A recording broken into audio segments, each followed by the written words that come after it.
sources of funding for our institutions.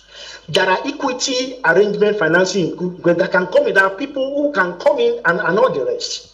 So the issue of ASUU is issue of their salaries, what they are really paying for. If you really go to understand the nitty-gritty of their demand. Thank you. Some of us who are in the system will know what is happening. Thank you, Ademola. Thank you, Ademola. So let me just stop there for a moment. Let me listen to these ladies at this topic. Thank you so much, Ademola. What you said reminded me of something I read this evening about the wives of VCs also going to Turkey for some course or so, about 1-point-something million that they were going for a 5-day. And I was wondering, in the midst of crisis. So you want to say something? Yeah. So I mean, I hear him, and I've heard that angle argument, as well. yeah. And I think it's valid as well. I mean, all angles are valid if you're looking for solutions, really. But I think the government has also failed in their own part. Now, from what he's saying, we're still talking about the corruption issue that we always have in every sector in Nigeria, not just ASUU right now, right? And you are accrediting universities that... Accrediting, yeah. Whatever. Universities that are not up to standard and all that, it happens, right? But if in this conversation, they are still able to point to the government to say, you have not paid us our salaries or our allowances of some sort, it's not supposed to be. So even if ASUU, which is why sometimes when they're fighting for these things and everybody is saying, it's just themselves they're fighting for, they're not caring about the children. Excuse me, if you're working, you need to be paid. Yeah. So if that part of the conversation was not there, trust me, if this government has paid, they would have come out by now to shout and say, no, we've made this payment. They're still owing these people salary, which is not even supposed to be. So if you're wanting me to think from that angle, it's difficult for me because ASUU is not the only corrupt sector in Nigeria. It's not the only corrupt entity. You even be surprised that when we say we are going to pay back into CBN, it will shock you. Yeah, I was coming to the CBN one, but let me take Daniel. I want to talk about that CBN one because I don't think that formula would work. Daniel, thank you for calling. You're live. Yes, I'm Daniel Ilo, a regular fan. Will. Praise the Lord. We have you live today. Yeah, so I want to comment on the ASUU strike, but I want to, is the country that broke that they cannot invest that amount on education in Nigeria for a year? Because I don't understand why they have to go on strike when the country can afford to invest in education. Because Sister Elsie made a statement which I agree that we have a misplaced priority, which is right. Because some of our governors and senators, House of Reps, House of Assembly, they go away with billions and trillions of naira. So are we that broke that we don't have the money to invest in education and end this ASUU strike? Thank you, Daniel. So thank you. We're not that broke. We can actually afford it. It is just where we lay that priority. In fact, we can afford much more than that. If we won't get because we even check, look at the budget allocation. Yes, for education, and see how it is. That as a country, we're not a serious country. In fact, there's no serious. So I was saying that when he was talking about CBN having a central, that one is a complete disaster. So I get that part, and that's why I would have preferred a solution that can we find. See, there are big universities running without any headache. Private universities. What is the structure behind the management system? It's just like the way the school my children have been going to from primary school all the way now to secondary school. They have a body, so it's not this one-man business. They have a board of trustees. They have board of directors. So when you see schools that have those kinds of structure, there is always a proper structure to organize it. So why can't we say, you know what? I think the management of the funds, because you see that IGRA mentioned is quite important.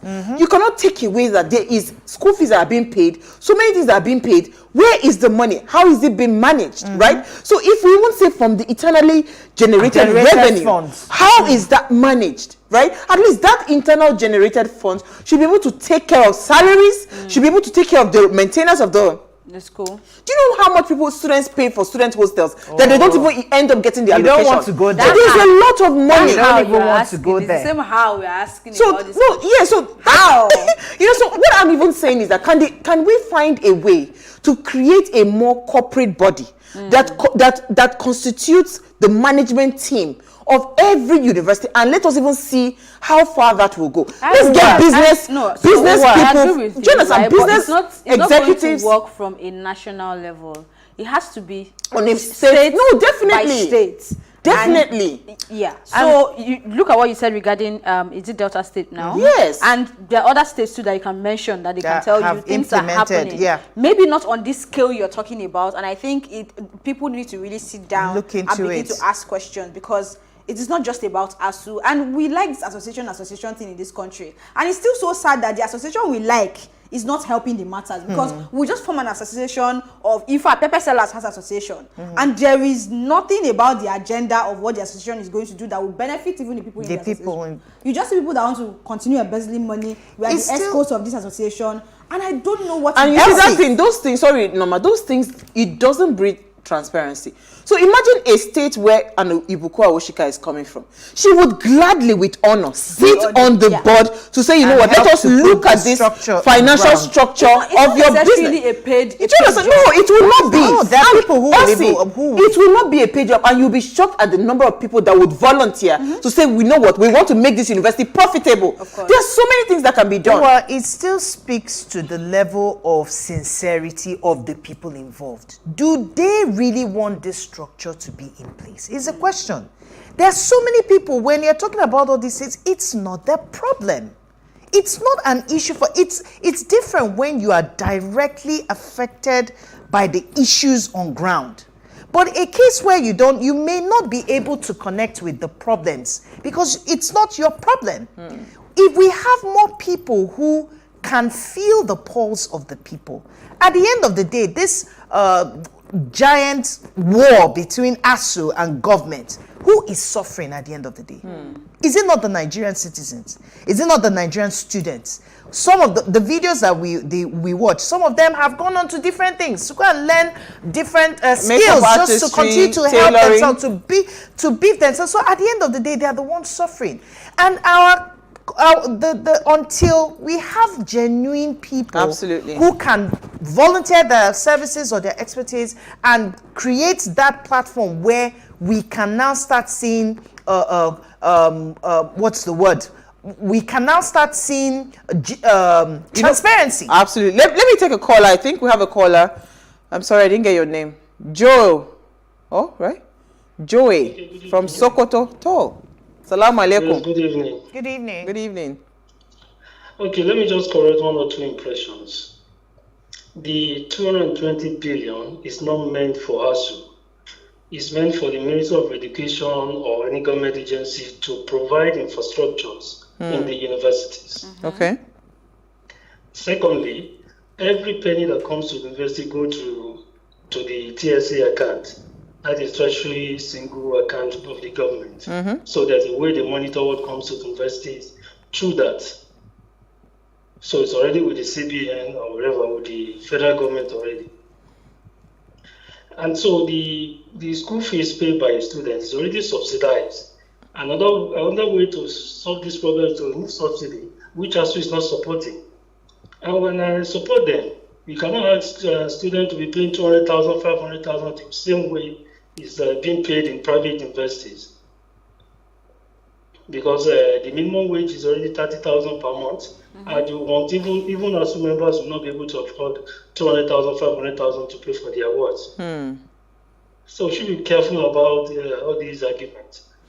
So I like what you are saying, Joey, but you see, when you talk about students not being able to pay for a certain amount of money for school fees and all of that, how would we then move forward? I'm trying to find the solution, because we know globally education everywhere in the world is not same government. Hold on, let me finish. Education everywhere in the world is not cheap, right? It's not cheap. So how do we find a solution? How do we find a balance that it gives quality education at the same time the student is not, is not given an arm and a leg for it? Okay, you mentioned it about prioritization the other time. We can really mobilize 4 trillion naira for subsidy, which is okay. I'm not criticizing that. If you have to pay it, then we should pay it. But you can mobilize 4 trillion naira per year to pay subsidies. Why can't you do the same thing for for universities in Nigeria. Priorities. Then again, you always argue that education is not cheap everywhere. We've been to a number of countries, even the Scandinavian countries, where there are no school fees. There are no school fees, but those countries. Restaurants are subsidized. So there are no school fees, but those. Food eaten by students in the restaurants are subsidized. Their transportation subsidized. Almost everything is based on subsidy.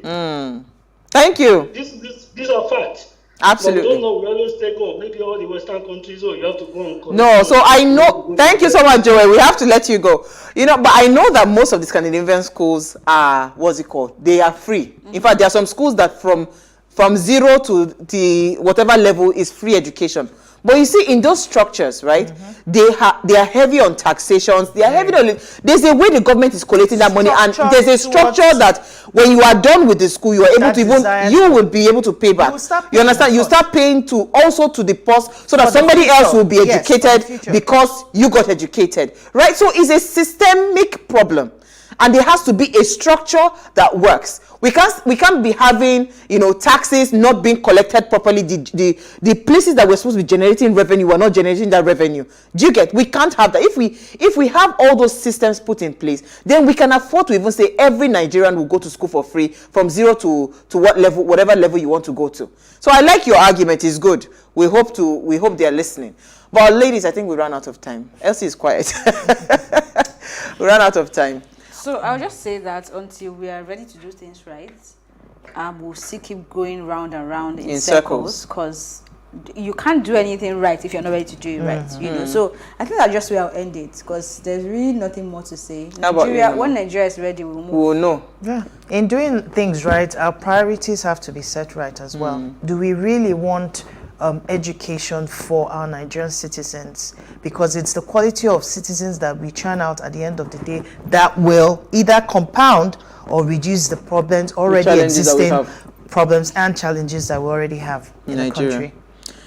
Thank you to everyone that called. Maybe, just maybe, we really need that law that would ensure that those that are in government, especially governors and presidents, everybody from councillor level, you must have schooled in Nigeria. You first, you must have schooled in Nigeria, right? Even if it's just to your secondary school or to your first degree, right? Some level. Then your health too has to be here, and your children cannot school outside. Then I believe that we'll begin to do things. It's at all levels, or but if the case now is you can be president here, but your child is graduating from UK, and then you still go there, you take picture and you post it. Did you see that? Did you see that season where all their children were graduating? And we are posting it. We are posting it on social media. Why wouldn't they graduate? Well, so there will be strike. It doesn't really affect anybody. Absolutely. Okay. On that note, thank you to everyone that called. Thank you for your messages. Unfortunately, we did not see them. In case you sent it there. Before we go, ensure you follow us on Instagram at Wayshow Africa. You can interact with us further, drop a comment, and more importantly, follow all our engagements on social media. Like, share, invite your families and friends to watch and follow the conversation. Now, if you missed today's quote, here it is again. Education is the passport to the future, for tomorrow belongs to those who prepare for it today. I'm really, really worried about what our tomorrow looks like based on just the educational challenges or structure that we have in place in Nigeria. We'll see you guys live tomorrow at 8 p.m. as we bring another great conversation to your screen. Enjoy.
On the breakfast today, will the worldwide celebration of nurses for the work they do for others, do nurses have a right, and how can their rights be protected?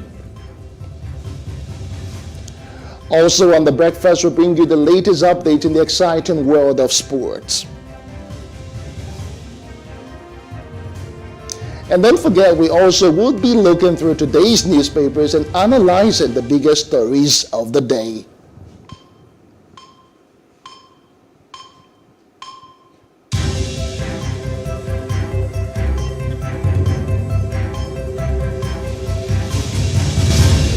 Good morning to you. Many thanks for joining us on the breakfast on Plus TV Africa. I am Justin Akadonia. It is a wet Friday morning in the city of Lagos. And how are you coping? How are you trying to get to your offices or to your place of work this morning?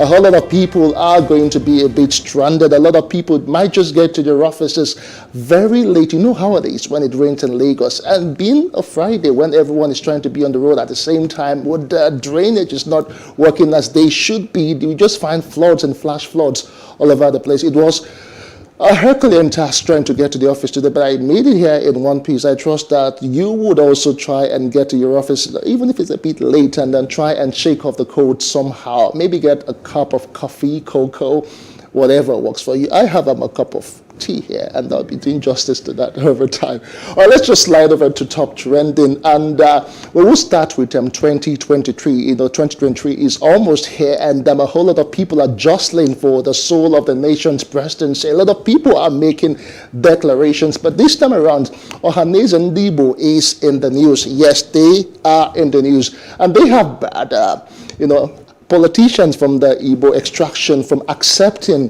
vice presidency slots. This time around, they are saying it is the Southeast that will be producing the next president come 2023, and they feel that if they accept anything short, it will seem as if they're playing second fiddle. Let me just give you a background of how the story went just yesterday. Now, the apex social political organization in the Southeast, the Ohanaeze Ndigbo, declared on Thursday that no Igbo politician should accept to be running mate to any presidential candidate in 2023. Now, the President General of the organization, George Obiozor, made a declaration at the Imo Obi Ohanaeze Ndigbo meeting in Enugu. Now, Obiozor said the clamor for Igbo to be elected president of Nigeria was morally and historically justifiable and a project to which every Igbo must commit. Let me just quote him verbatim. He said, all the double dealings about zoning and rotation of power are orchestrated conspiracy to deprive the Southeast of the right to produce the president. And he went on to say, I encourage all the presidential aspirants from the zone to remain focused, tenacious, and optimistic. He explained that the Political Action Committee, the PAC of the Ohanaeze Ndigbo, would meet several eminent Nigerians to persuade them to appreciate why a politician of Southeast extraction should be elected as president of Nigeria. He went on to say many things. Just yesterday we were talking about Southeast presidency. We had Shehu Sani here with us. He joined us via phone, and he was talking about how if the Southeast was to produce the next president in 2023 to bring an end or an informal end to all the clamors for agitation, the civil war which has been fought like 50 years ago, but some people have not been able to find closure.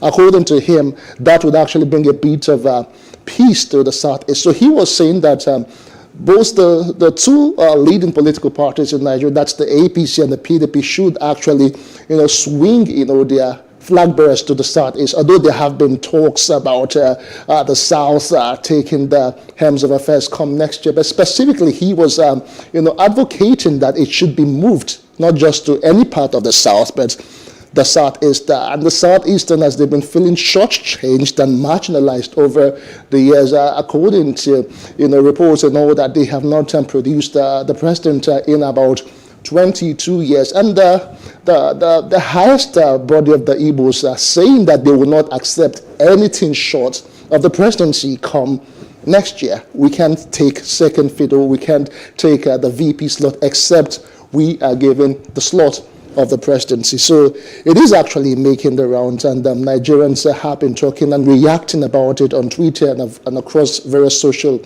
media platforms. Well, we'll just leave that one at that. Let's take at the next story making headlines and trending across social media. Virgin plane was actually turned back over the pilot's uncompleted flying test. Do you know that the pilot has actually almost gotten to his destination, but he was not allowed, to actually land because he didn't complete his flying test. Yesterday or 2 days ago, we were talking about plane mishaps and an accident that almost occurred in Nigeria because of some maybe checks not being done. But this time around, the Virgin plane was actually turned back because not as though the pilot could not fly, was not approved to fly, but his flying test was not complete. And they just could not take the risk because they feel that it actually was a huge risk, just accepting a pilot flying into their own airspace without having all the necessary requirements. What do you really think about that? How can you allow someone who is not completely tested or accredited, to be flying an international plane? So that's what happened. That's what trended, and it got a whole lot of people talking. Virgin Atlantic plane was turned back. It is actually a very, very sad situation. But my thought goes out to the people who were actually on that particular flight. They would have almost landed to their destination, but they were just turned all the way back to where they were coming from. It is really a very, very sad one. But then it's better to be safe than just making up excuses for the people who actually are not approved to be doing things to do what they had to do. So a lot of people were safe yesterday, and what do you think about it? Let's get your reaction. Let's just talk about it on our social media platforms. We'll take a quick break, and when we return, we'll go straight to Off the Press in a moment. It's still breakfast on Plus TV Africa. Stay with us.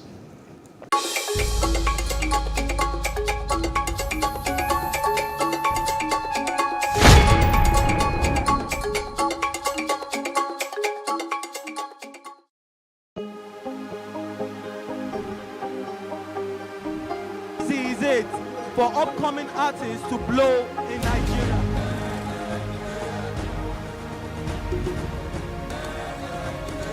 Welcome to Plus Trending. I am Buki November, your host, saying thank you for joining us on today's episode. Welcome back. It's tea time on Plus TV Africa. Practice makes perfect. I'm not perfect yet, but I'm a lot better than I used to be. He's a king. He's entitled to marry 100 if he wants to.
Nigeria's Niger Delta region, from where the black gold fuels Africa's largest economy, where the lines between wealth and poverty has never been thinner. Conflicts, poverty, insecurity, and environmental challenges daily confront the region.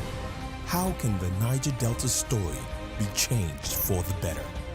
Join Mamude Akuga at 9 p.m. every Friday evening on Plus TV Africa as he probes deep in search of solutions. Inside the Niger Delta with Mamude Akuga, the authentic voice of Nigeria's oil-rich region.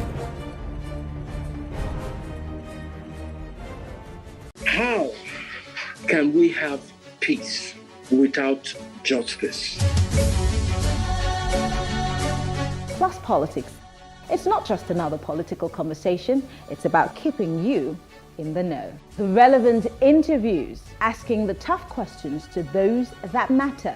Get the answers you need. Does it mean that the people who were injured, people who were shot at, those who were involved in that stampede are not going to get justice? It is unfortunate, it is sad that we have a government of deaf and dumb. Analysis from top experts. The last election was not really an election. We feel that Obasanjo has a very special place in his heart for hating Ijaw people. I think it really boils down to two things. One, trust and accountability. Plus Politics, every weeknight at 7 p.m. on Plus TV Africa.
What we do not understand, we will stigmatize.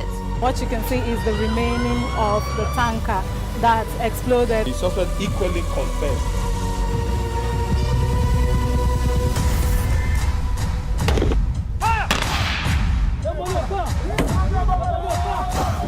A 500 naira they collect them. If you no talk, they go beat you. Now 2,500 they pay.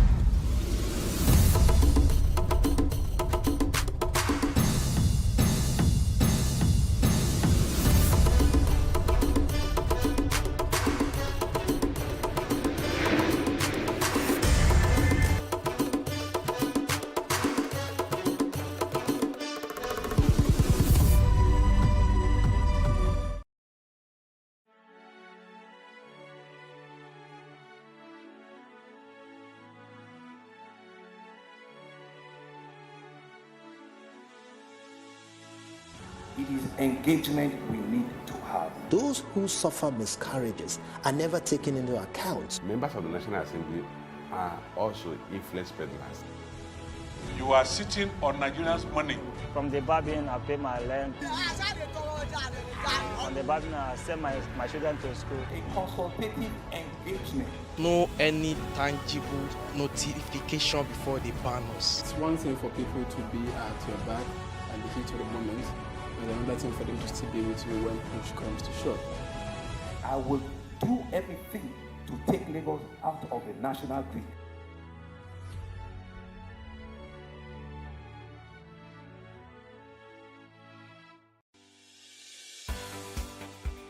Businesses in Africa can be very challenging. In Nigeria, it is particularly intimidating, and successful builders have learned how to navigate a hostile environment to unlock opportunities. But one major challenge businesses face is how to filter through the noise and identify where their ideal customers exist. Get insight and practical steps from industry players and captains of industries. Hear success stories to help you make informed decisions as you scale your business in Nigeria. Watch Business Insights at this time on Plus TV Africa.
our kids. Parents should stop playing God.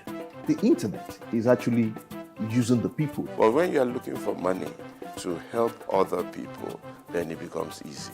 Don't rush into marriage. I always say this. You rush in, you rush out. Family is the bedrock of every society and the essence of life. On Today with John and Helen, we dig deep into family values in every sense of the word. Join us every Saturday at 9:15 a.m. on Plus TV Africa, DSTV channel 408. With you, we play a part in strengthening the values passed from generation to generation.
Welcome back. It's still the Breakfast on Plus TV Africa, and we slide on next to Off the Presser, where we review the front pages of our major dailies, and of course we review that with an analyst. This morning we have J.D. Johnson, Chief Lecturer, Nigerian Institute of Journalism, joining us. Good morning to you, JJ.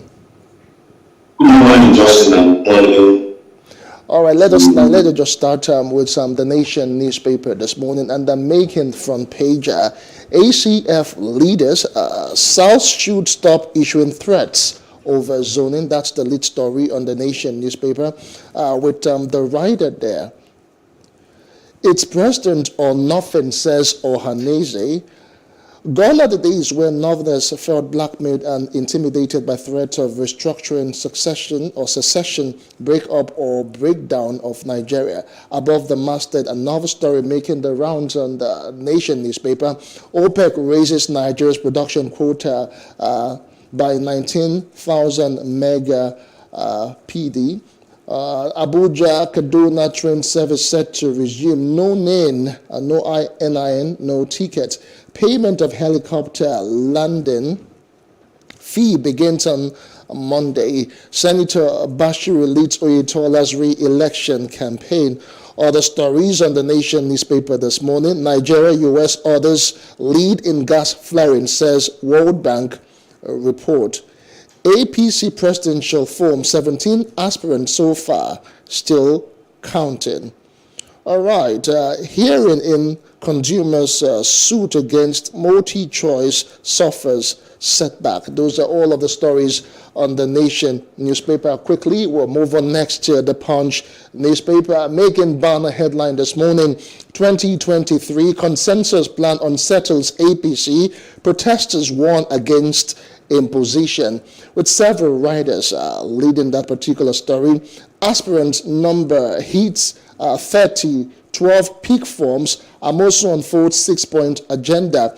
Pro-Tinubu group wants NWC. VP supporters target ticket via consensus. Zoning, you have no monopoly of threat. ACF replies sadness. Akeredolu.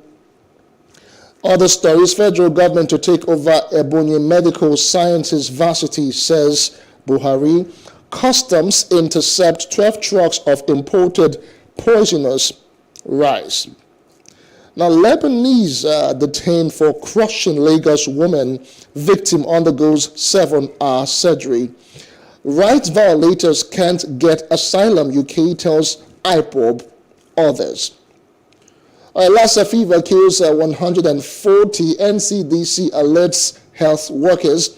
Forex remittances crashed by 48% amidst dollar shortage. That's attributed to the Central Bank of Nigeria. Also above the masthead of the Punch newspaper, Subscribers reject 40% tariff hike, vow to oppose telcos. Nigeria, 9 others account for 75% global glass flaring. That's according to the World Bank. Tinubu behind Sanwo-Olu GAC insists that controversy surrounds second term bid. Above that one, federal government hikes electricity tariff. Consumers condemn power sector privatization. And those are the main stories on the front page of the Punch newspaper. We'll move on next to the Nigerian Tribune. Why APC power brokers plot to jettison zoning. Push for Northern candidate gathers momentum. South has ruled for 13 years in the Fourth Republic ACF. No Igbo politician should run as vice president candidate in 2023. Ohanaeze. Amosun declares presidential ambition. Oshibajo, Nnamani Bakare pick nomination forms. NERC approves new electricity tariff. COVID-19 killed almost 15 million people in 2 years. That's according to the World Health Organization. 15% levy. Again, clearing agents abandon vehicles at Tinkan. Man bags death sentence for killing a traditional ruler in Ekiti State. No going back on June 3 deadline, INEC reminds political parties. And also making front page on the Nigerian Tribune this morning, ASU strike, Nigerians express anger as Vice Chancellor's wives plan to attend course in Turkey. PDP adjusts election timetable, shifts NEC meeting. LG congresses to hold May the 10th. Suspense over APC Southwest leaders meeting with Tinubu, Oshibajo, others. Customs seized 7,250 bags of poisonous rice imported from India. Those are the main stories on the front page of the Nigerian Tribune. And finally, let's take a look at the Daily Independent newspaper. Electricity tariff seems to be taking front burner across major newspapers this morning. Our Daily Independent aptly captions it this way: consumers kick as NERC OK's tariff increase for discos. ICPC boss backs non-conviction based asset recovery in fight against corruption. I've not endorsed any aspirant in Delta or COA. Admits some persons attempted to hijack delegates' list. Southwest ABC leaders meeting, ex-governors allege bias call for postponement. Above the masthead 2023, Ohanaeze rules out vice presidential slot for Southeasterners. Fund Education signed our agreement to preserve Nigeria's future. ASU tells Buhari. Sanu Nasu resume talks with federal government over strike. On the red strip just below the paper, 2023 presidency, Oshibajo Bakare finally peak forms.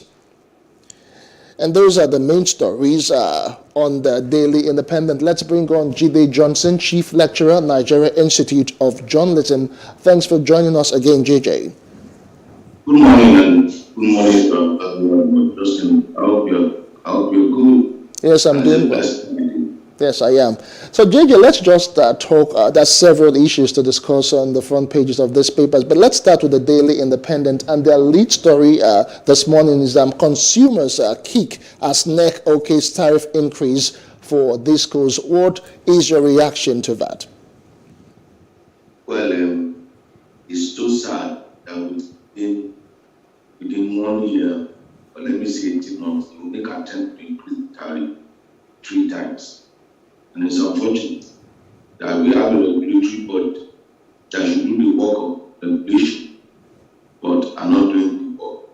I don't know whether the minimum wage, the income of average Nigerian has increased over the last 18 months. They're just coming out of the pandemic, and everybody's giving an excuse that the cost of running business is high, the cost of living is high. I'm saying it's because those we call regulators are not regulators. They are just beneficiaries of these services. Who are amongst the senators, the House of Rep members, or those top civil servants and workers in Ministry of Power, in NERC, that are paying the electricity tariff? They don't pay. They enjoy these aspects of their offices. That's the reason why the National Assembly, led by the Senate President and the courts in Nigeria representing the judiciary, will make a pronouncement with respect to DSTV, not increasing their tariff, but DSTV will go ahead to increase their tariff. The airline operators wants to increase their tariff. Everybody, and this body finally comes on the citizen, and we see democracy is government by the people and for the people. I cannot imagine if, for example, in my community, we have a town hall meeting with whoever is providing us with electricity, and the person will have the function to come to us 3 times within 18 months to tell us that it's going to increase the tariff. I know what will be the reaction of people there. So the people who have elected to represent us, they are actually not representing us. They are just protecting the interest, and they are giving an opportunity to whoever is running business to exploit us. Those in business want to maximize profit, no doubt about that. However, those that we have put in place as regulators, elected and appointed, must understand that they are representing the people. They must protect the interest of the people. So that's why DSTV can get away with it. That's why the discos can get away with it. And that's why the telecom sector, the telecom sector too, they get away with it, so they increase the tariff. Who bears the body? I'm not too sure that there's any senator that uses money to buy recharge card or any of the House of Rep members. These are some of the perks. All right, JJ, if I have to butt in as regards the issue of the telecoms, just yesterday it was reported all over the news that they are increasing the tariffs and call rate and SMS charges by 40%. They are alleging high cost of diesel and other operational costs, as well as the various insecurity challenges which have actually bedeviled the operations and their base stations. Would you really say that they are in order if they are actually reviewing their costs as a result of this various high cost of production? Now, just in the high cost of production, just when they were making tremendous profit, what did they give back to the Nigerian society? Like I told everybody operating in business, just look at their bottom line, just look at their return on investment, look at the profit they declare every year. Prior to this year that they have a major disruption, and everybody is just come. So if those factors are taken into consideration, so it should be the consumer that should bear the entire brunt. There is a maxim that says the consumer is the king, but not in Nigeria, because there are no consumer interest group. Those that you have elected, those that are in Ministry of Communication, those in Nigerian Communication Council, those in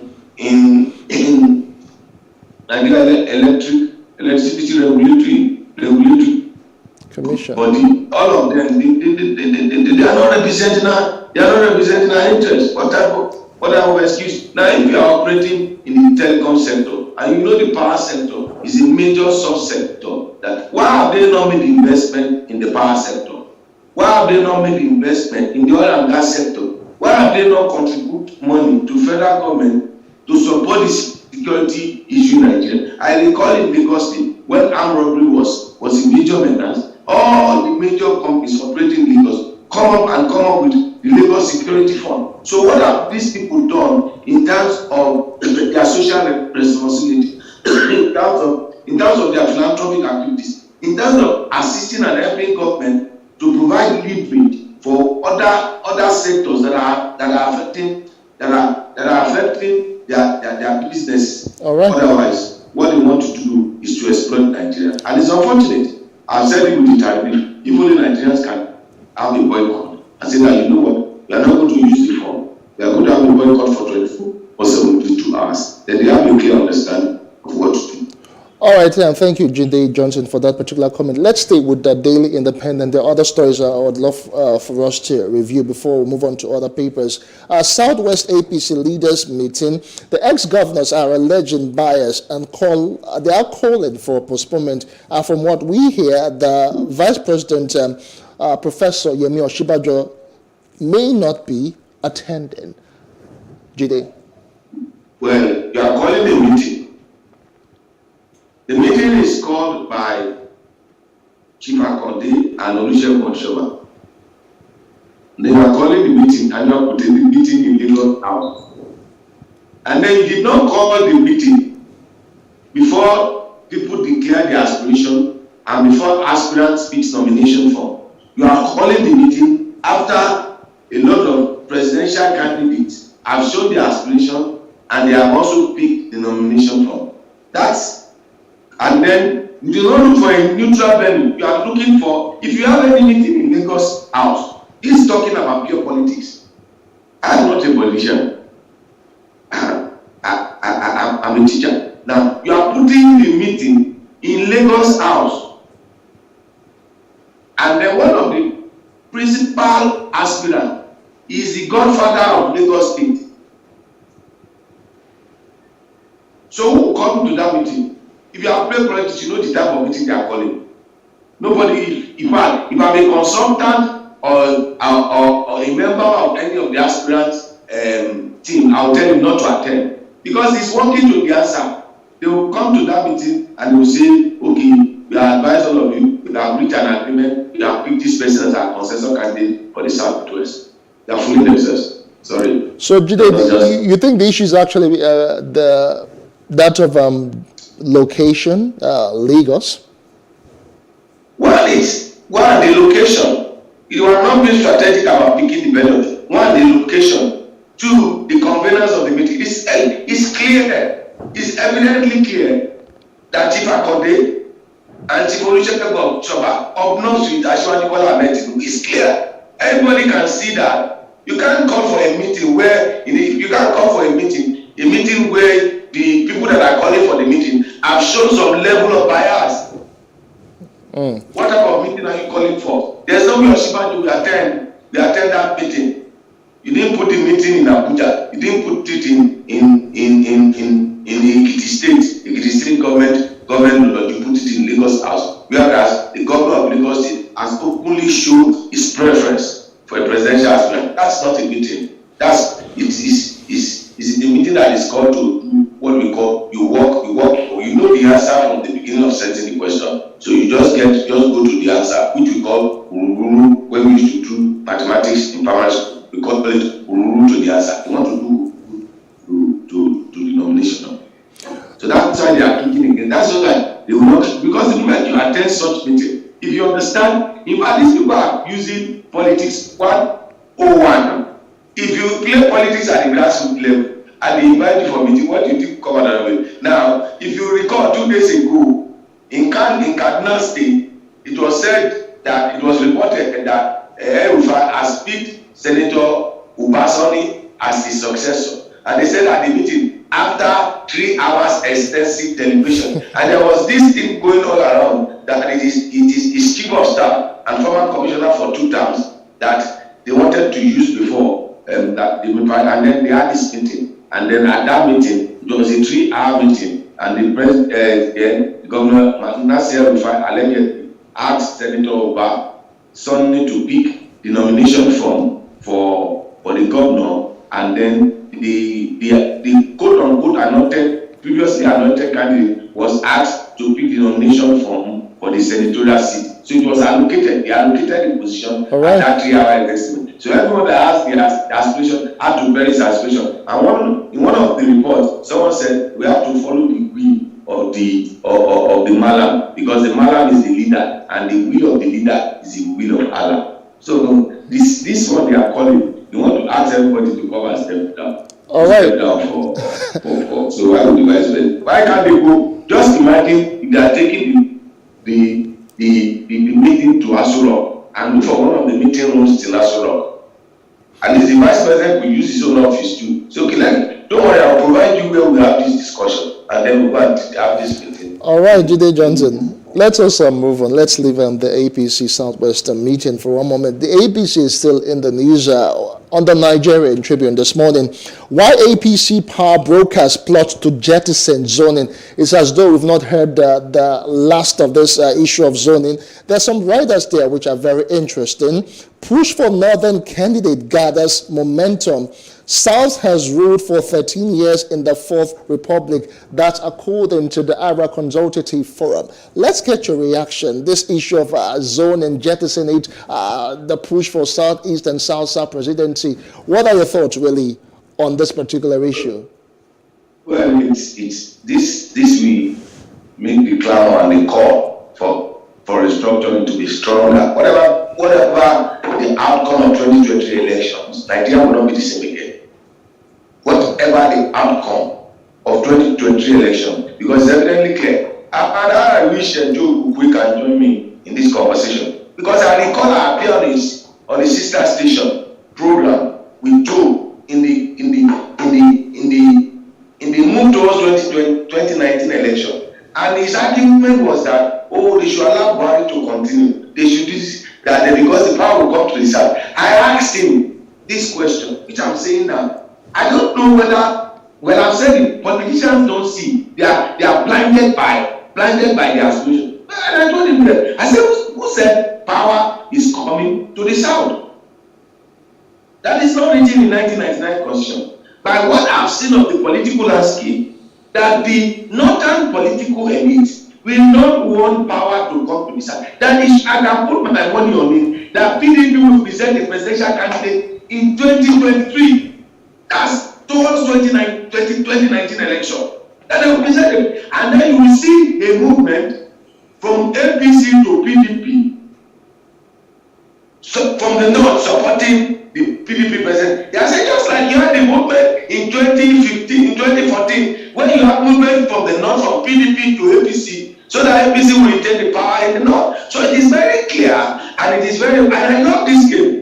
The reason why I love it is that it will become clearer to the political class. I have told my kid that call themselves the progressive in the southwest, for example, that they are deceiving themselves if they say APC is a progressive party. I told them APC represents the conservative ideology of the Nigerian political class. And I asked them then in 2015, when they came to power, that I'm looking forward to them ensuring that 37 LCK in Lagos are listed in the feature group of the 1999 Constitution as amended. I'm looking forward to them doing the structuring, which they all promised to do.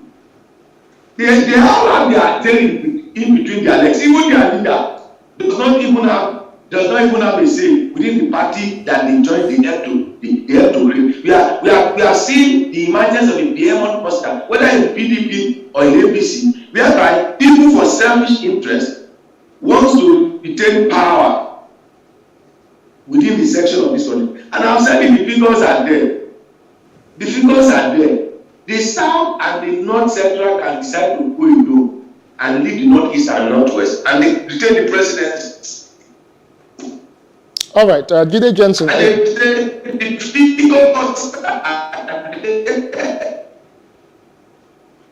All right, Jide Johnson, in the wake of all of this, the APC and, of course, trying to jettison zoning, the Ohanaeze Ndigbo has come out to say, or have actually asked, the Igbo politicians not to accept the slots of vice presidency. How do you see all of this playing out in the mathematics and, of course, in the game of numbers as the politicians do? Well, it's not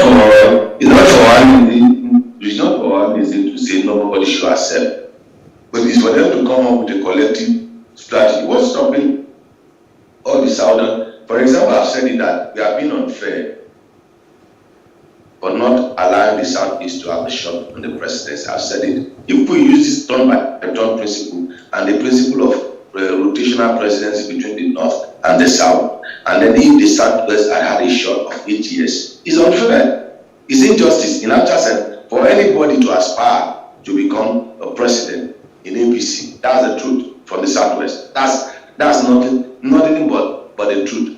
Those who should have first shot will be the Southeast, and then followed by the South. In actual sense, not even a single person should pick the presidential nomination from. And that's why you have not seen, and that's why it's not dominant in PDP, but in APC, you have them declaring left, right, and center. What you are accused is not of doing is what the Southwest is going to other from the southern part of this country. It's unethical, it's unfair, it's unwholesome. So, as far as Ohanaeze Ndigbo is concerned, Ohanaeze Ndigbo did not speak about ECN, they did not speak about social, cultural issues and political issues affecting. They are talking about vice presidents. When someone accepts the nomination, are they going to kill the person? When they give the nomination to either their third or fourth or fifth level, when they give their nomination to them, what will they do to the person? They will provide the person with security. They can't get access. The principle of politics that we do in Nigeria is divided down. And that's what is going to happen. So all their threats will lead to nothing. They lead to nothing. That's just it. But on the principle of fairness, equity, and justice, it should be the southeast rather. The contest should be between the southeast and the south. The north should not even. The argument of the north saying that the southwest has been the president's, then we should go to military regime and talk about the number of years that the north. It's just that I don't know those that strategize for the south. The number of years that you have military head of state from the north. We should go to that and analyze that. And then we go to when we have the first president. The first president we have in this nation was Shehu Shagari. Executive president was Shehu Shagari. He ruled for 4 years. So you add that to the north too. You don't limit it. You don't limit it to 1999 today. That's applying the principle of reductionism. So we won't take that from anybody. And then if that's the argument, then let everybody bear to attend all Israel. Because every aspect of our national life is controlled by some certain sectional group and sectional interest. And the figures are there. You don't need 2 regions to become the president. All you need to do is 4 geopolitical zones to become the president. And that's it. And who says the North is united? Who says? All right. All right, Jide Johnson, let's move on to the Punch newspaper. Just yesterday, the media was awash with news. Some have, described it as fake news of the national leader of the APC, that's the former governor of Lagos State, Asiwaju Ahmed Bola Tinubu, not supporting the second term ambition of, the incumbent governor, that's Babajide Sanwo-Olu. But the Punch just captured it this way. Tinubu behind Sanwo-Olu, GAC insists as controversy surrounds second term bid. Jide, your comment. I can't hear you. You are not audible. All right, I was talking. GAC releasing a statement on the second term of Jide Sanwo-Olu's. Okay, let me take that again. Ambition. Let me take that again. Tinubu. Hello. Okay, can you hear me, Jide? Can you hear me, Jide? Well, let me just talk on that one. In Lagos State, they have what is called the Governor Advisory Council, and those that can decide those that will run for presidency, for governor of Lagos State, whether you are incumbent or not incumbent, until the GAC meeting, an unelected body, an undemocratic body, a body that does not even have a say within the APC. It's a body outside of the APC structure, and that body can decide who becomes the governor of Lagos State. That shows you the undemocratic nature of how they run their affairs in Lagos State. Now, and then when you translate that to the national life, this same set of people will be complaining. So if you have the Governor Advisory Committee in Lagos deciding who becomes the governor of Lagos State, and so you have the Presidential Advisory Committee in Nigeria for those who decide who becomes the president. So when the Presidential Advisory Committee, when they sit and they say you can't run or you cannot run, but the incumbent could run.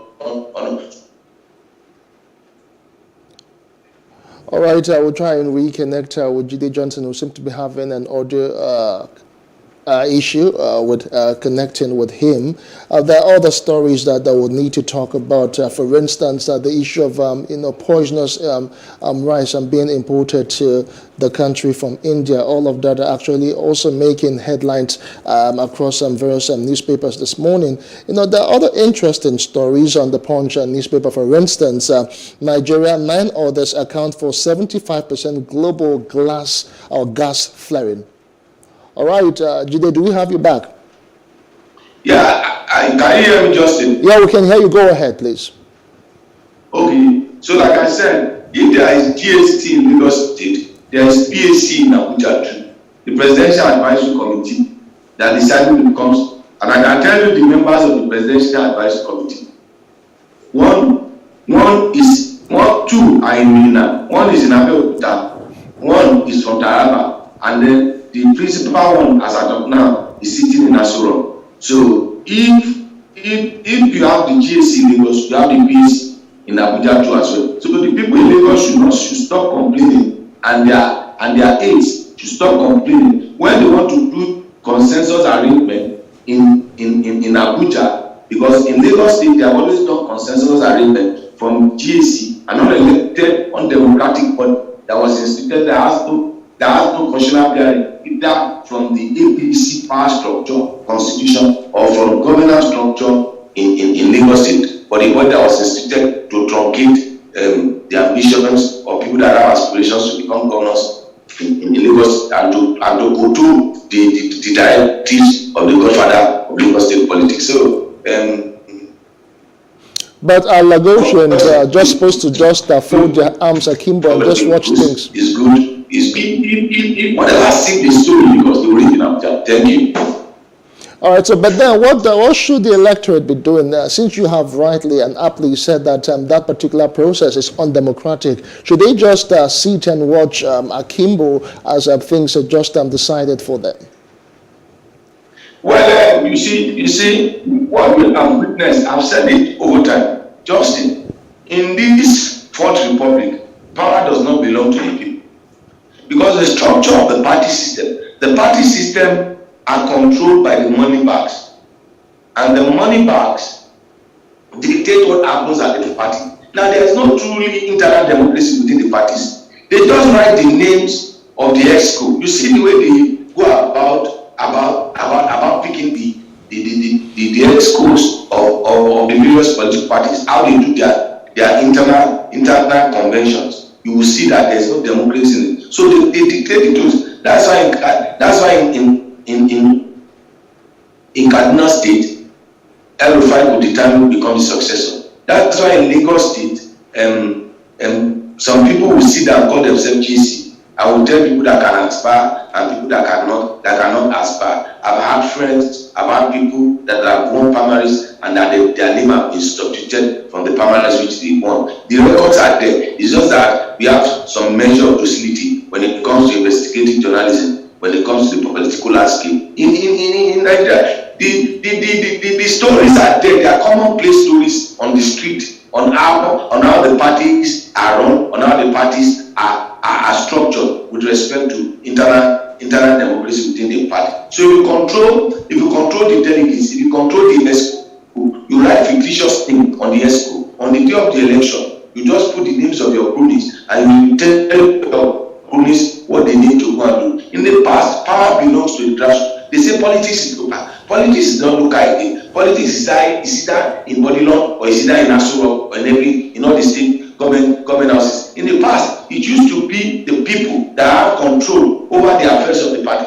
Now, it is either the governor or a former governor that has control over the political structure of the party. And that's something I'm witnessing. That's the unfortunate thing about this present democratic dispensation. People don't win election. Representatives are not selected on the basis of their compliance. They are imposed.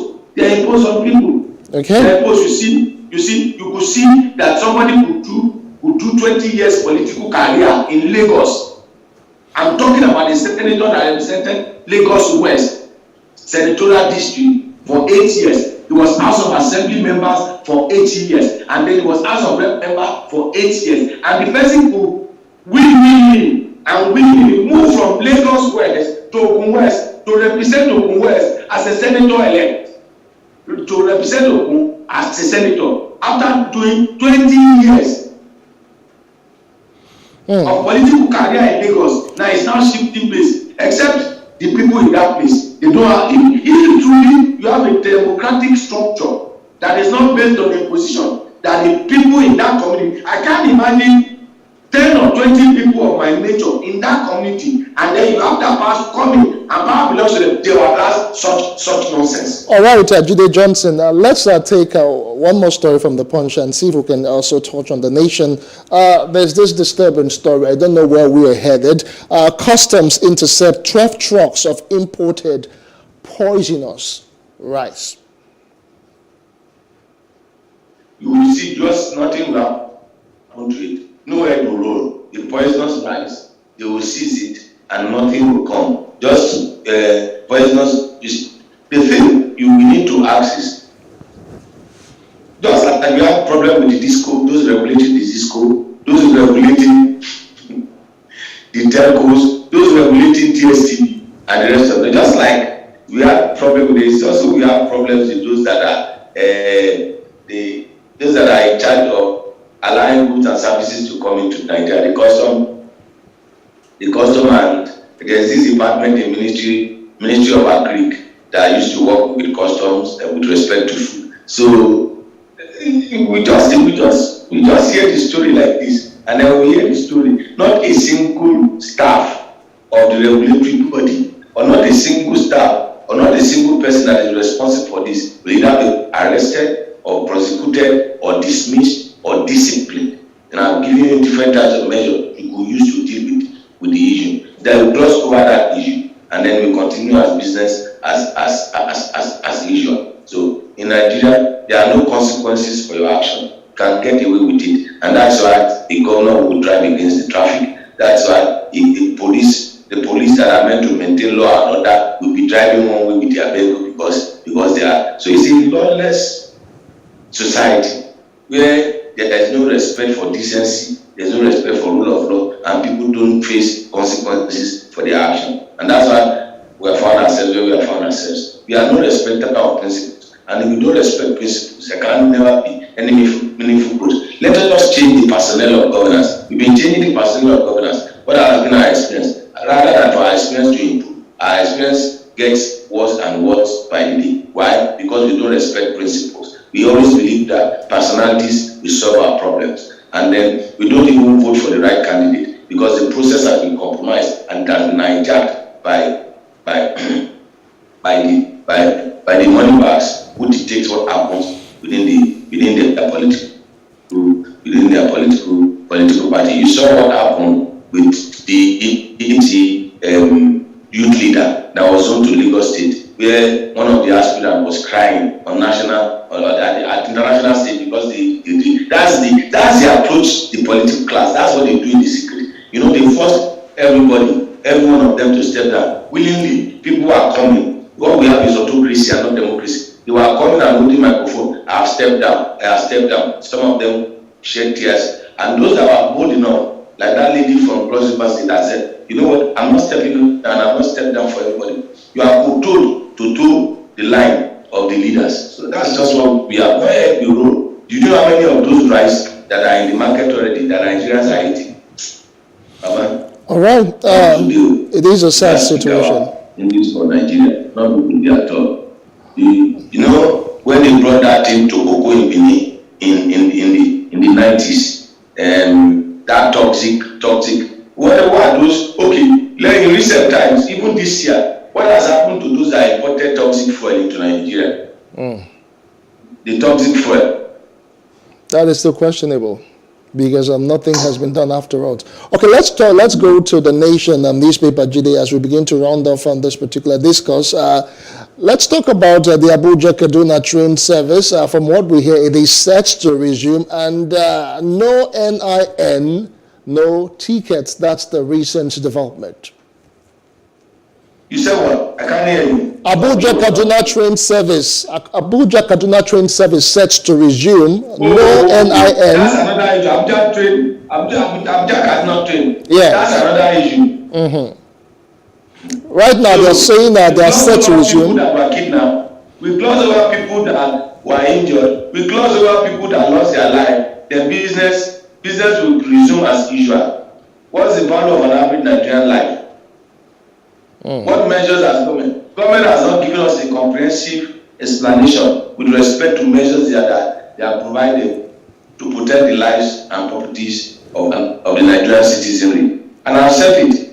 If it's another client, there will have been calls for the Minister of Transportation to resign. There will have been calls for the Minister of Defense to resign. There will have been call for the President to resign because in their failure of their duty to protect the lives and property, they swore an oath to. They swore an oath. The President, the ministers, the governors all swore an oath to protect the lives and property of Nigeria. Have they lived up to the oath they swore? So those that lost their life will have lost their life. Those that are injured have permanent scar forever. And those that have not been found, well, they will hope that they are found, because all we just want to see, like Mark Johnson said in one of his popular songs, all I want to see is that they don't even care about us. That's why the Minister of Transportation will collect nomination form for presidential election. The Minister of Education will collect nomination form, Minister of State for Education, when ASUU is on strike. And the Minister of Labor and Productivity will have presidential aspiration when ASUU is on strike. And then there's no end in sight to solving that particular problem. It's just a vicious cycle. And like we said, we can change personnel. But if we don't change our attitude, if we don't apply some basic principles of respect for life and property, human dignity, and others, then there's no need. We keep talking about what we are talking about today. We'll talk about it next year. We'll talk about it in 4 years' time. When another election cycle comes around, we'll talk about it in 8 years' time. When another election cycle comes around, then we live in a cycle, we're a clock, and that keeps moving forward and coming backward, keeps moving forward and coming backward. All right, I must say a very big thank you to you, Jide Johnson, for all the thoughts you have shared concerning the major stories that are trending on the front pages of the nation's newspapers. Thank you so much once again, Jide Johnson. It's a pleasure, my brother. It's a pleasure. Good morning to you once again. Happy Friday. And you too. Jide Johnson is the Chief Lecturer, Nigeria Institute of Journalism. That's as much as we can take on Off the Press. We'll take a quick break and return with more. But just before we let you know what's happening, what happened this day in history, stay with us.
Nigeria's Niger Delta region, from where the black gold fuels Africa's largest economy, where the lines between wealth and poverty has never been thinner. Conflicts, poverty, insecurity, and environmental challenges daily confront the region. How can the Niger Delta story be changed for the better?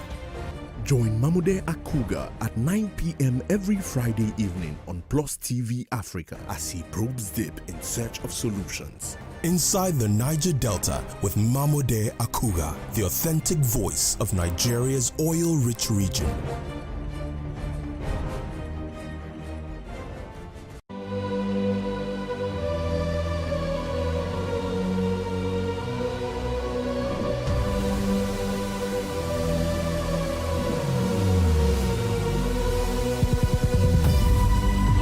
What we do not understand, we will stigmatize.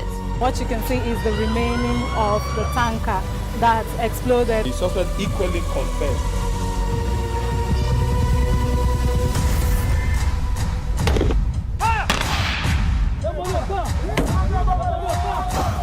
Na 500 naira they collect am. If you no talk, dem go beat you. Na 2,500 they pay.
How can we have peace without justice?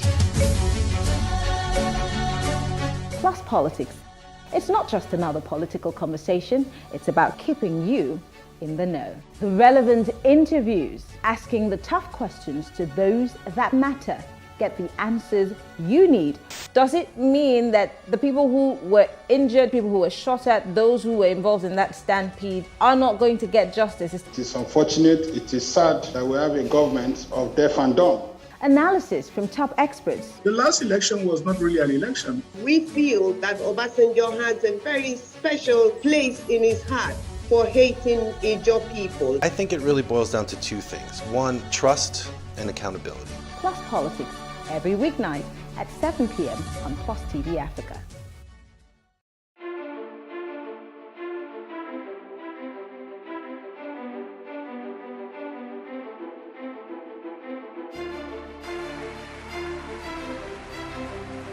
This Medan has been directed to empower 1,000 persons with disabilities in each state in the next 12 months. When I start hearing the shoot of gun. Whatever I've done. Every public policy has winners and losers, and some will not be very happy with you, while others, usually the silent majority, will be quite happy.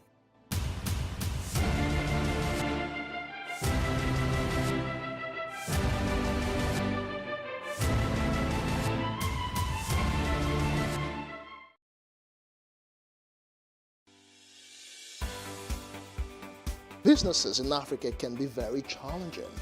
In Nigeria, it is particularly intimidating, and successful builders have learned how to navigate a hostile environment to unlock opportunities. But one major challenge businesses face is how to filter through the noise and identify where their ideal customers exist. Get insight and practical steps from industry players and captains of industries. Hear success stories to help you make informed decisions as you scale your business in Nigeria. Watch Business Insights at this time on Plus TV Africa.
It is engagement we need to have. Those who suffer miscarriages are never taken into account. Members of the National Assembly are also influence peddlers.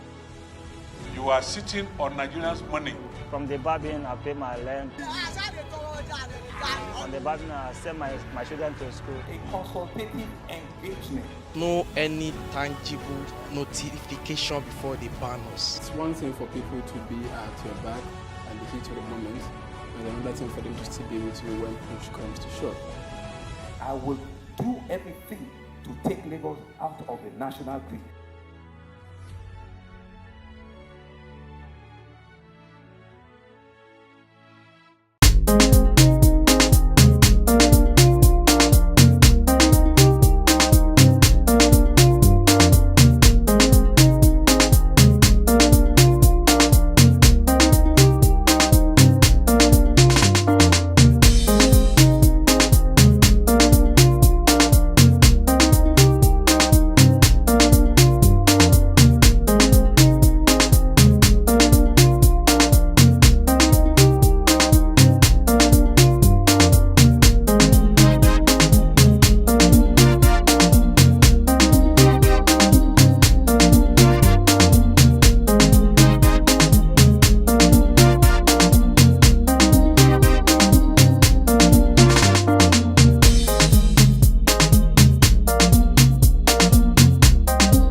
It is engagement we need to have. Those who suffer miscarriages are never taken into account. Members of the National Assembly are also influence peddlers.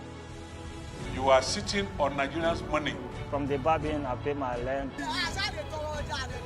From the barbing, I send my children to school. A consultative engagement.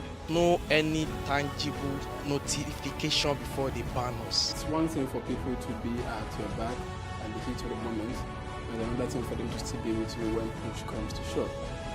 I will do everything to take Lagos out of the national grid.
Hello and welcome to Space and Style, a property show designed to connect various stakeholders across the property value chain.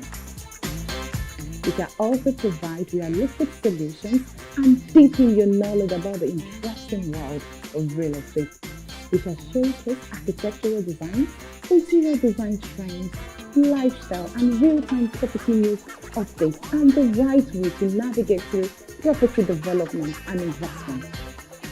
Join me every week on this channel as I take you through an exciting journey in the world of real estate. Space and Style, 6:30 p.m. on Saturdays and 5:30 p.m. on Wednesdays.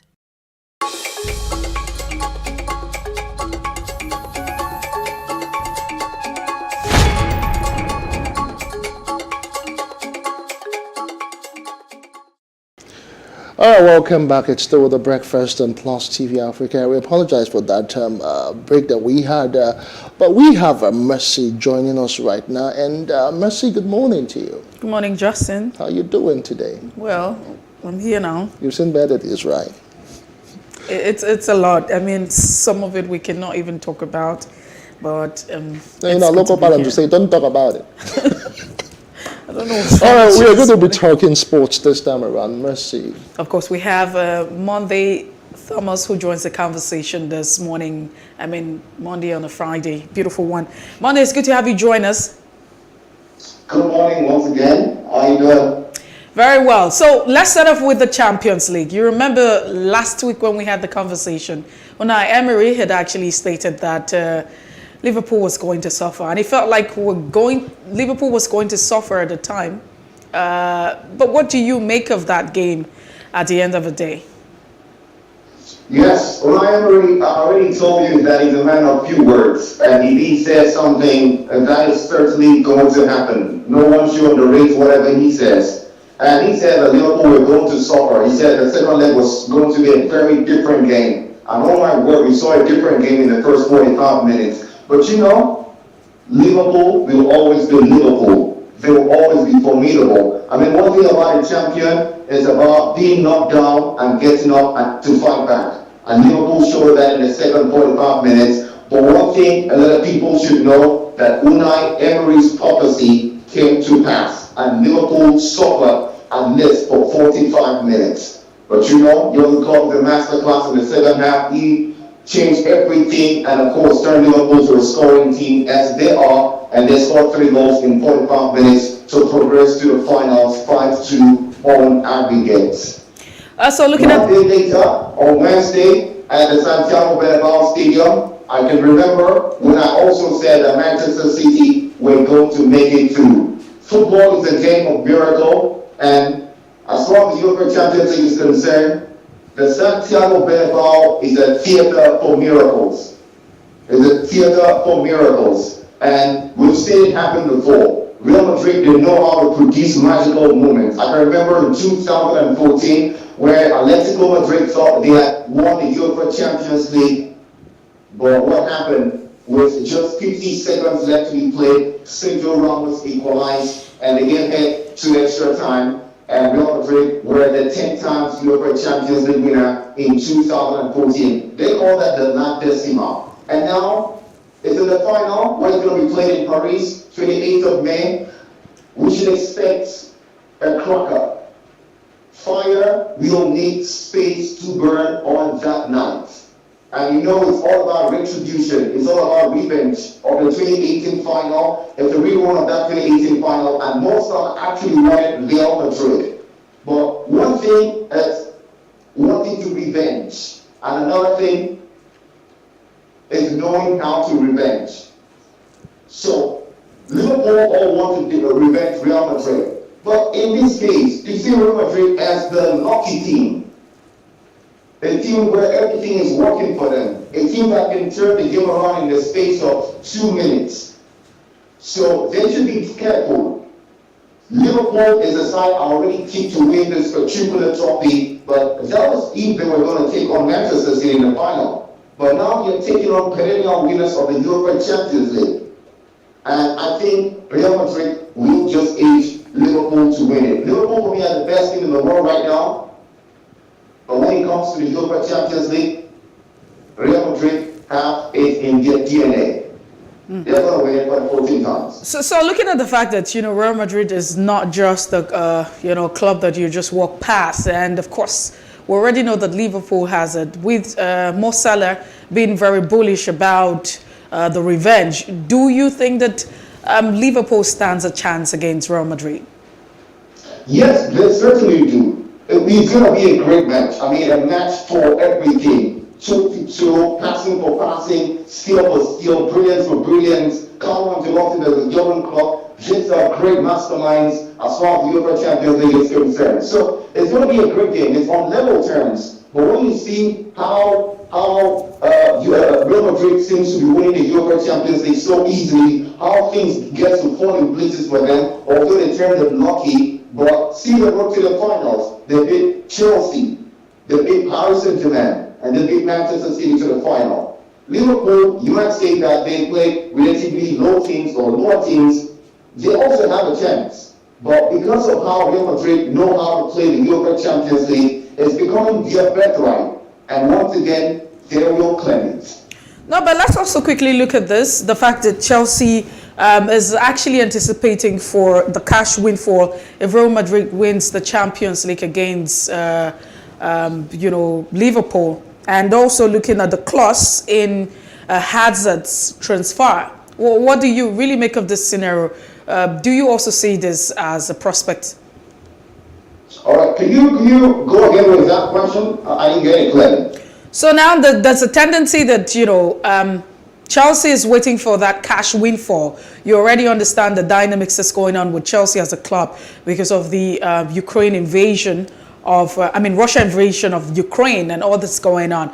But of course, you also have the transfer that's going to happen apparently with Hazard. But that's if you have Liverpool, Real Madrid winning Liverpool at this point.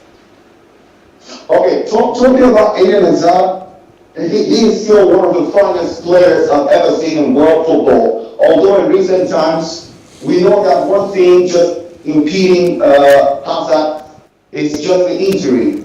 He's a player that is not really familiar with the Spanish terrain. And if you can remember some 3 years ago, when John Obi Mikel came out to say in an interview that Hazard is a lazy player when it comes to training.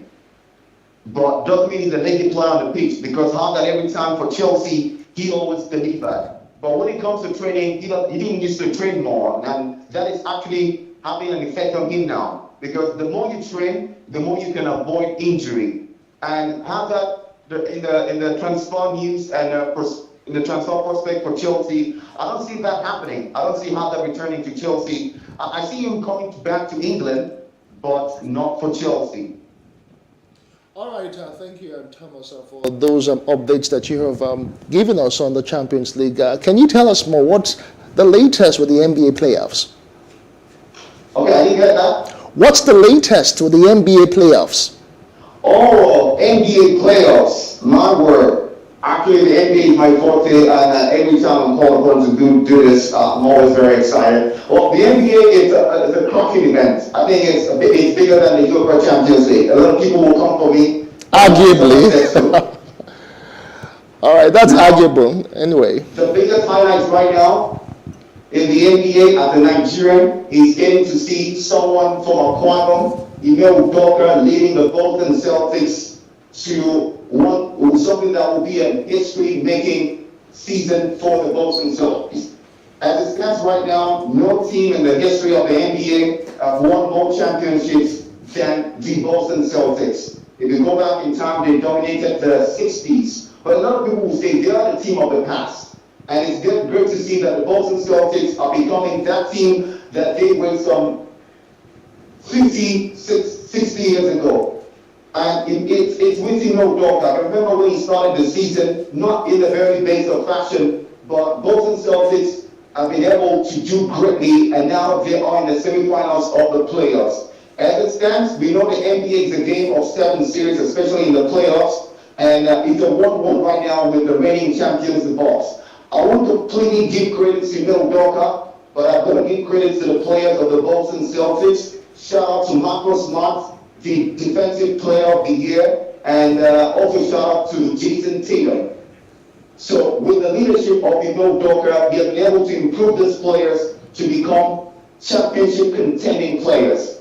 And I think the best is yet to come from the Boston Celtics. I actually see them in the Eastern Players Final and also in the championship final. But away from the Boston Celtics, we have big names as well for the Phoenix Suns. The Phoenix Suns are actually leading the Dallas Mavericks 2-0 in the series. Who do they have right there? The Phoenix Suns have Chris Paul, who is the assist leader and assist leader right now for the NBA. And it's quite great to also see the likes of Devin Booker. I can remember in the quarterfinal game, the first round of playoffs, Devin Booker was not available in some games, and immediately he returned, he was able to seal Phoenix Suns that playoff semifinal spot.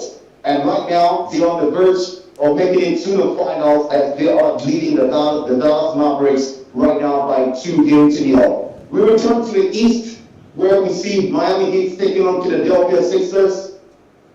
I can remember the 2020 final where the Heat lost to the Lakers.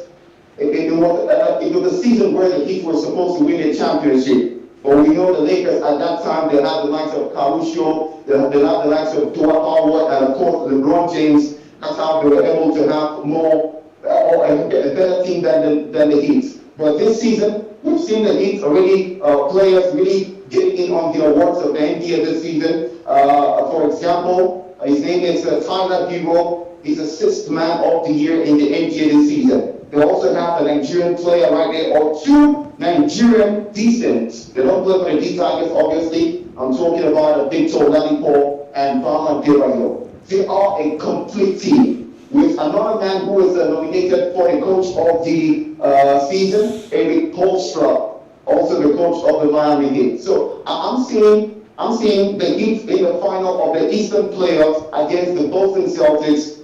And just like I said, the Boston Celtics will knock them out to make it to the championship finals. But from the Western Conference, without a doubt, I see Phoenix Suns getting to the finals and getting to win the title for the first time in a very long while.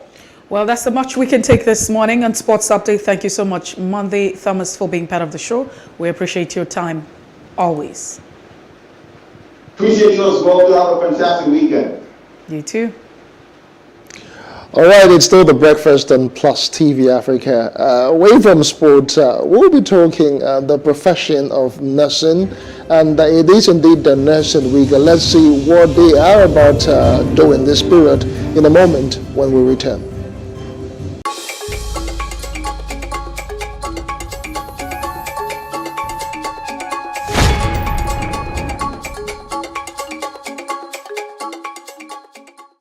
How can we have peace without justice? Plus Politics. It's not just another political conversation, it's about keeping you in the know. The relevant interviews, asking the tough questions to those that matter. Get the answers you need. Does it mean that the people who were injured, people who were shot at, those who were involved in that stampede are not going to get justice? It is unfortunate, it is sad that we have a government of deaf and dumb. Analysis from top experts. The last election was not really an election. We feel that Obasanjo has a very special place in his heart for hating Ijaw people. I think it really boils down to 2 things. 1, trust and accountability. Plus Politics, every weeknight at 7 p.m. on Plus TV Africa. So what are the top decisions that the United States considers necessary that Nigeria must take? I like to think of my interactions as conversations, not interviews. And that's why I say asking questions is both an art and a science. Everyone says in Islam, you are allowed to have 4 wives. Is it mandatory? The right question enables answers that educate, inform, clarify, and help you, the viewer, to better understand the issue before making up your mind. Our goal is to reduce from 10 to 2 days the time it takes to register businesses in Nigeria. Join me every week on this station, Plus TV Africa, and gain exclusive access to my conversations. I'm Angela Ajetumobi.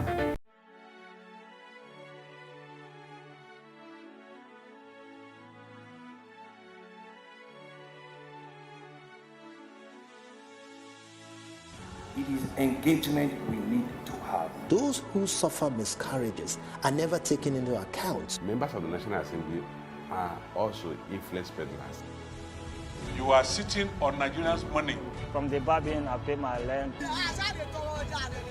On the back, I send my children to school. A consultative engagement. No any tangible notification before they ban us. It's one thing for people to be at your back and the heat of the moment, and another thing for them to still be with you when push comes to shove.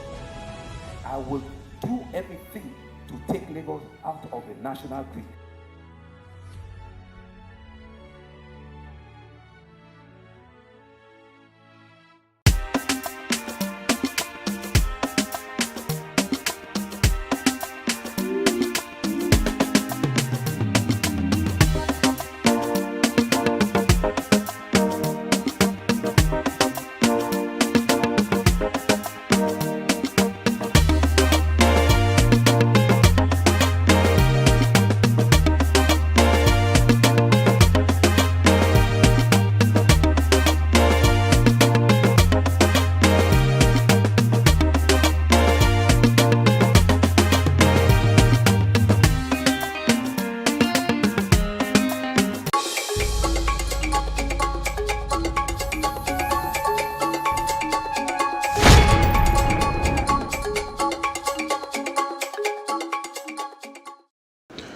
All right, welcome back. It's still the Breakfast and Plus TV Africa. Away from the world of sports, let's talk about health. Specifically, let's talk about one group of people who actually play a very supportive and very unique role when it comes to bubbling people back to life and taking care of those who actually need help. We're talking about nurses, and indeed it is the Nurses Week.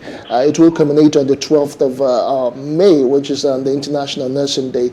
But we have this time around, we have Dr. Fola Omotosho. He is the General Secretary, Association of General Private Nursing Practitioners. Many thanks for joining us on the Breakfast on Plus TV Africa, Dr. Omotosho. Thank you very much. All right, yes, it is indeed a pleasure having you. Let's dive into the nursing profession right now. Specifically, the theme for this year talks more about investing and protecting the right of nurses. Let's bring it closer home. How would you say the right of nurses in Nigeria have been protected so far?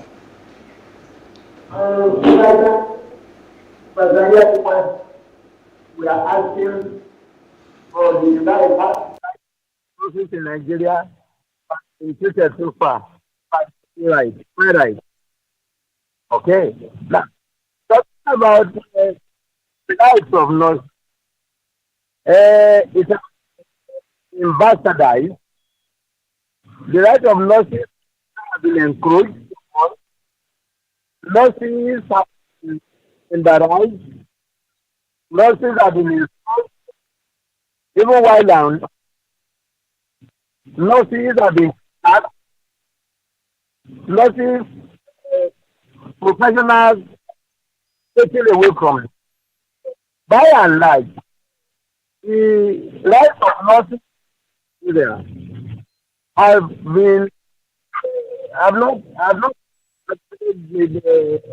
fed well by everyone, especially those our patients and the rest of the public.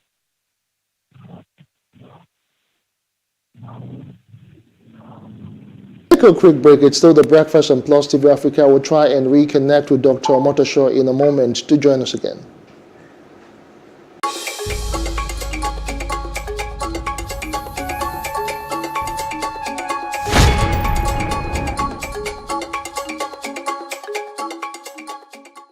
In raising our kids, parents should stop playing God. The internet is actually using the people. But when you are looking for money to help other people, then it becomes easy. Don't rush into marriage. I always say this. You rush in, you rush out. Family is the bedrock of every society and the essence of life. On Today with John and Helen, we dig deep into family values in every sense of the word. Join us every Saturday at 9:15 a.m.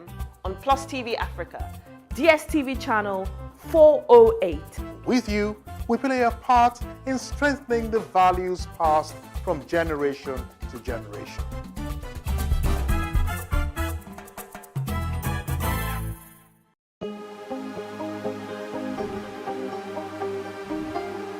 advocate for upcoming artists to blow in Nigeria.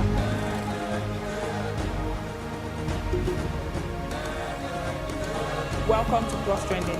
I am Bookie November, your host, saying thank you for joining us on today's episode. Welcome back. It's tea time on Plus TV Africa. Practice makes perfect. I'm not perfect yet, but I'm a lot better than I used to be. He's a king. He's entitled to marry 100 if he wants to.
All right, welcome back. It's still The Breakfast on Plus TV Africa. I just remember the particular song. It's one of those days. You know, a whole lot of things would happen. There's a song that also says, blame it on the rain.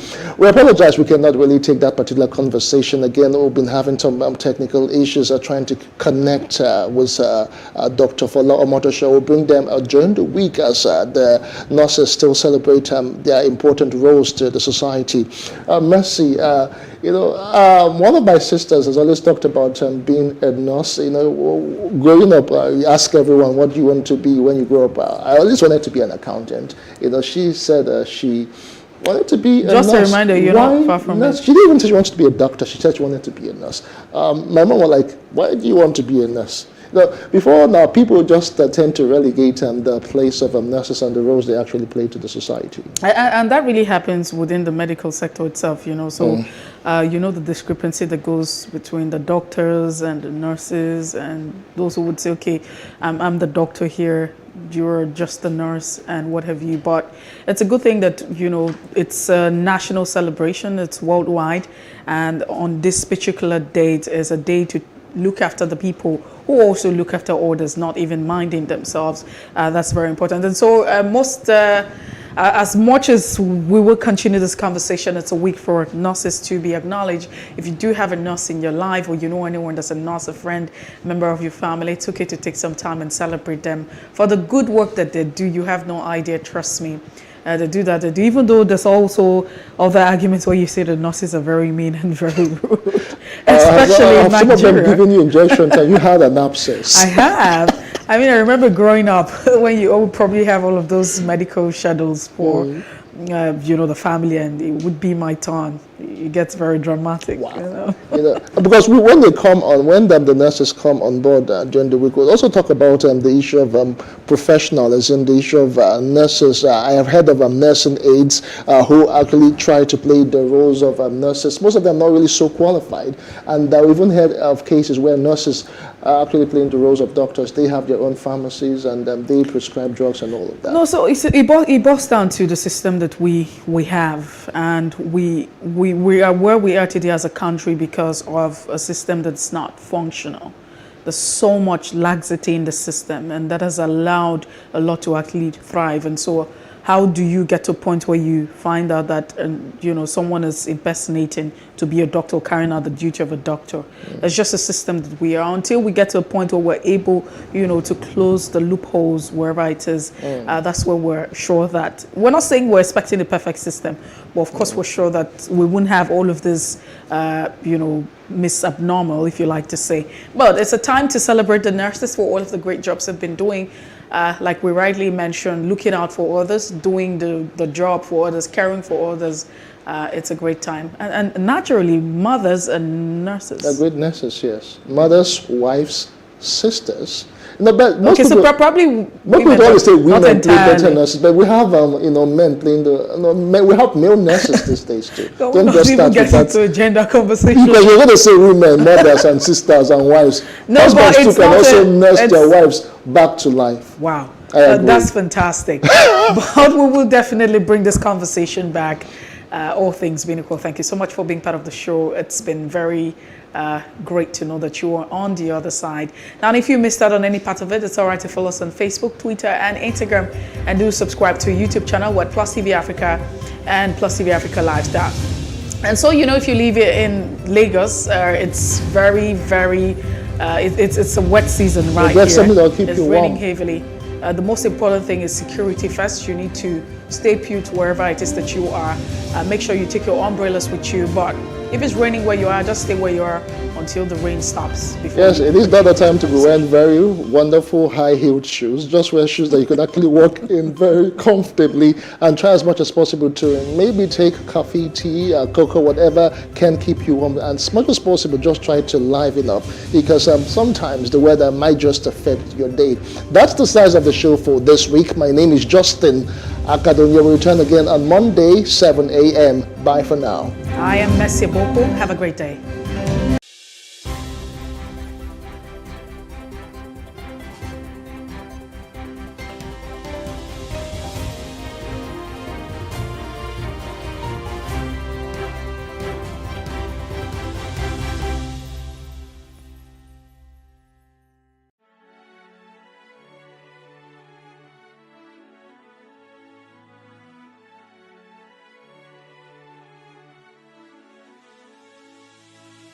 It is engagement we need to have. Those who suffer miscarriages are never taken into account. Members of the National Assembly are also influence peddlers. You are sitting on Nigerians' money. From the barbing, I pay my rent. On the barbing, I send my children to school. A consultative engagement. No any tangible notification before they ban us. It's one thing for people to be at your back and the heat of the moment, and another thing for them to still be with you when push comes to shove. I will do everything to take Lagos out of the national grid.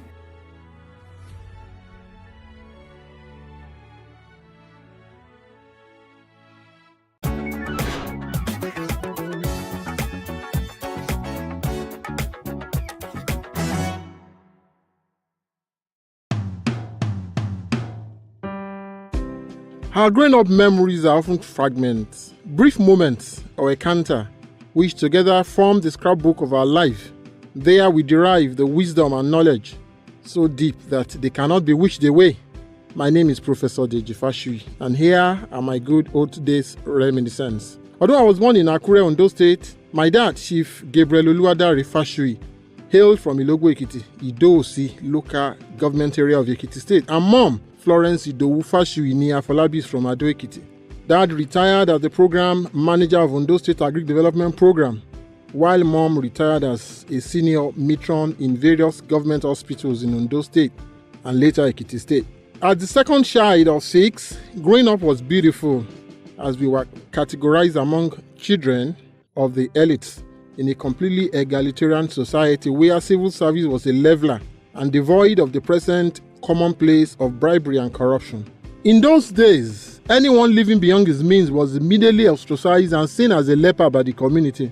Only permanent secretaries could ride Mercedes and Volvo cars. The saving grace for a lot of public civil servants then was the Udoji Lajes. My mom was one of the beneficiaries. As a nurse, she was able to buy her first car, a Datsun 180K, sometimes in 1975.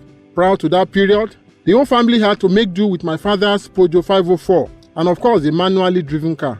Don't just start imagining how the whole family will cramp themselves up in that car for a family outing. Yet we were generally contented and there was dignity in labor.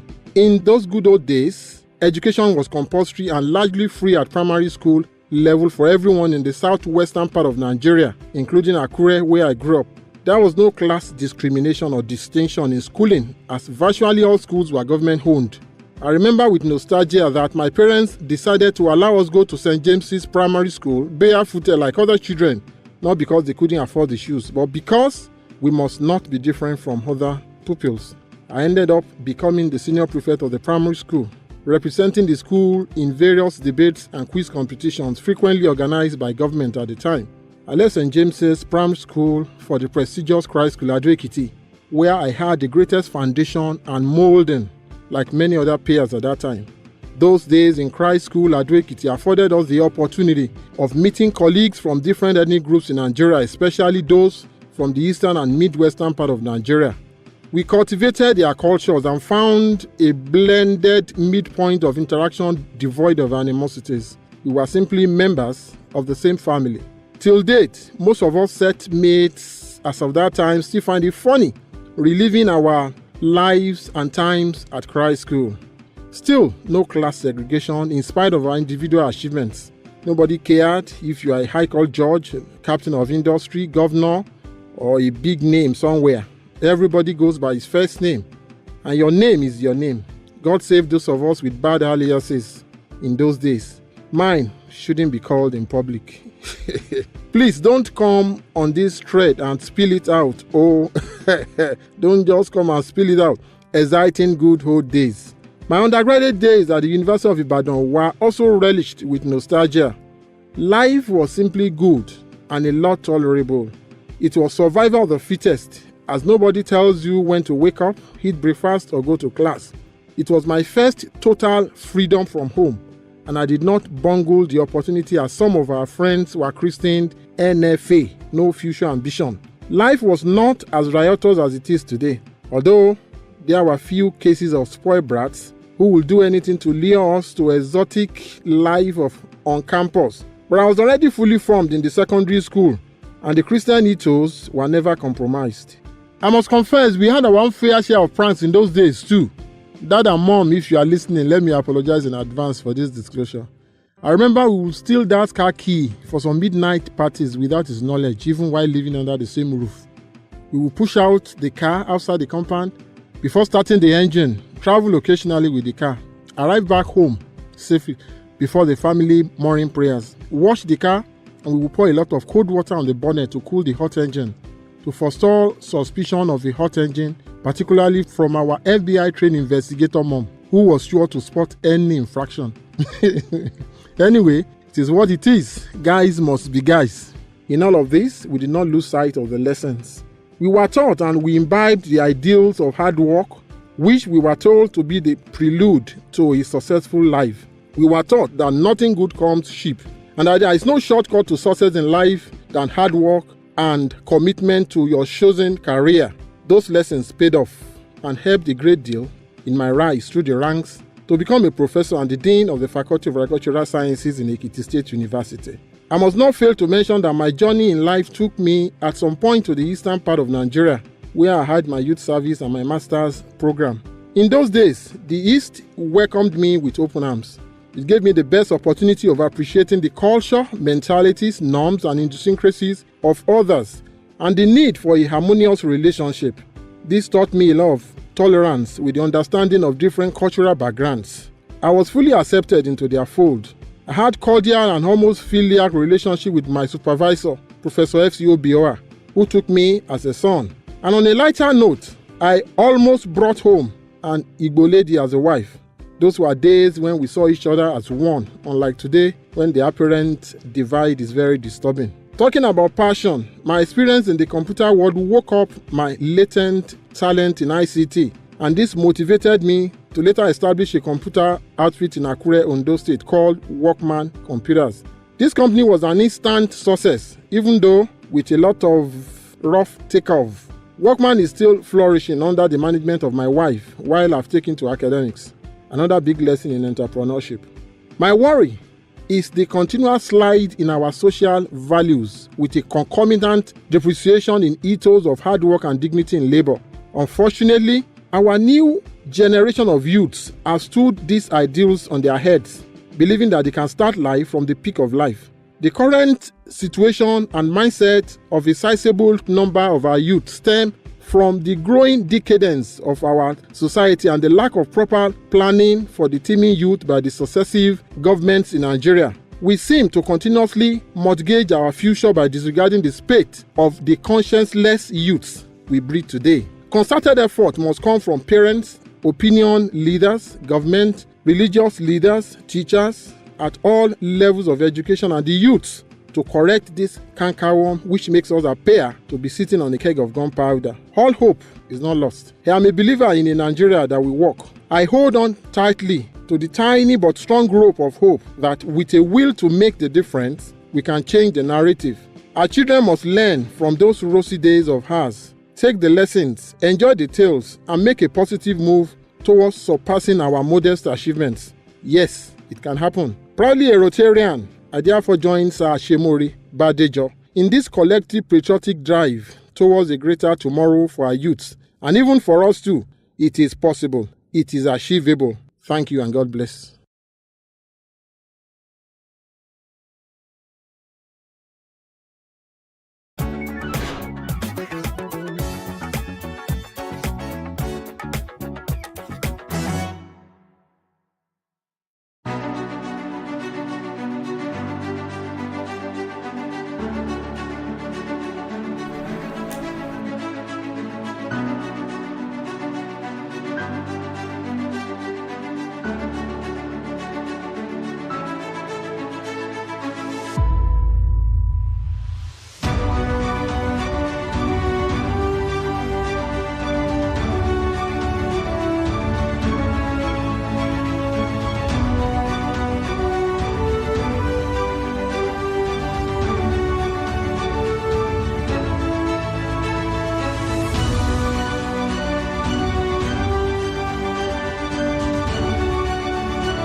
Good morning, I am Jacinta Obiuko. This is the news brief. As part of its support for the candidature of the Vice President, Professor Yemi Osinbajo, to become Nigeria's next president come 2023, the Progressive Project, a coalition of different socio-political groups across the country, purchased the presidential nomination form on behalf of the Vice President, Yemi Osinbajo.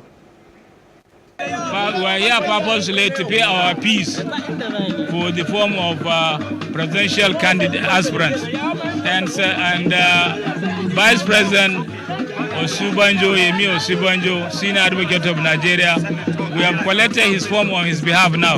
All the teaming supporters group of Osinbajo came together, put up the 100 million, which we paid to the bank, and now we came with the receipt to collect the form. We will now take the form to him to fill, and then we'll arrange a date to bring back the form as soon as possible. While fielding questions from journalists, Chairman of the coalition, Senator Kabiru Gaya, maintained that Osinbajo has demonstrated loyalty to President Buhari as his vice and in the process has gathered enough experience to run the affairs of the country without issues.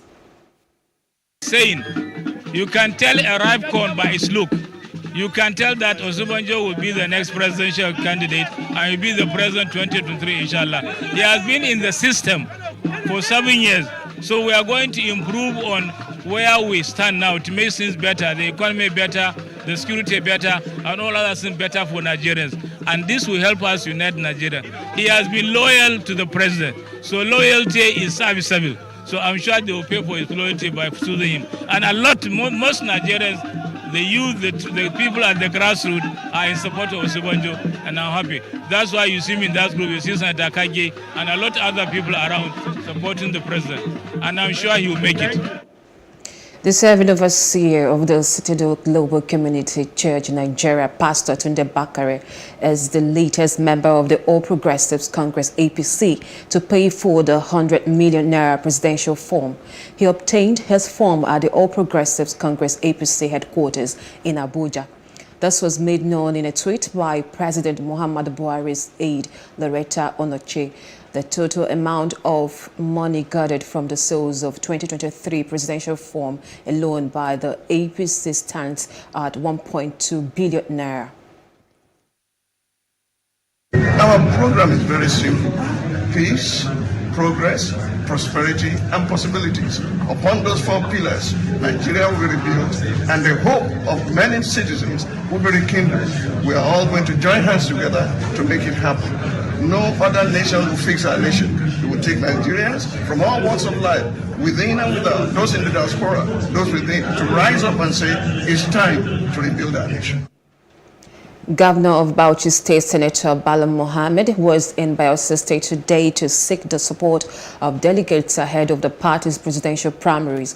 The presidential aspirant met the delegates at the party secretariat in Unigod and told them it was time to unify Nigeria and get the country working again, and that he was the best choice.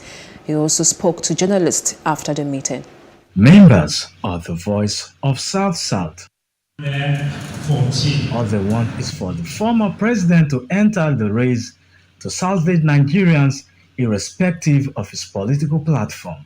He can come up in any party. That are a bit learned. When we're looking at the economy of the country, we feel Goodluck Jonathan should come back to make amends in some areas in terms of the economy. The economy was in a very low ebb. Prices of foodstuff, everybody can afford. And our foreign reserve was very good.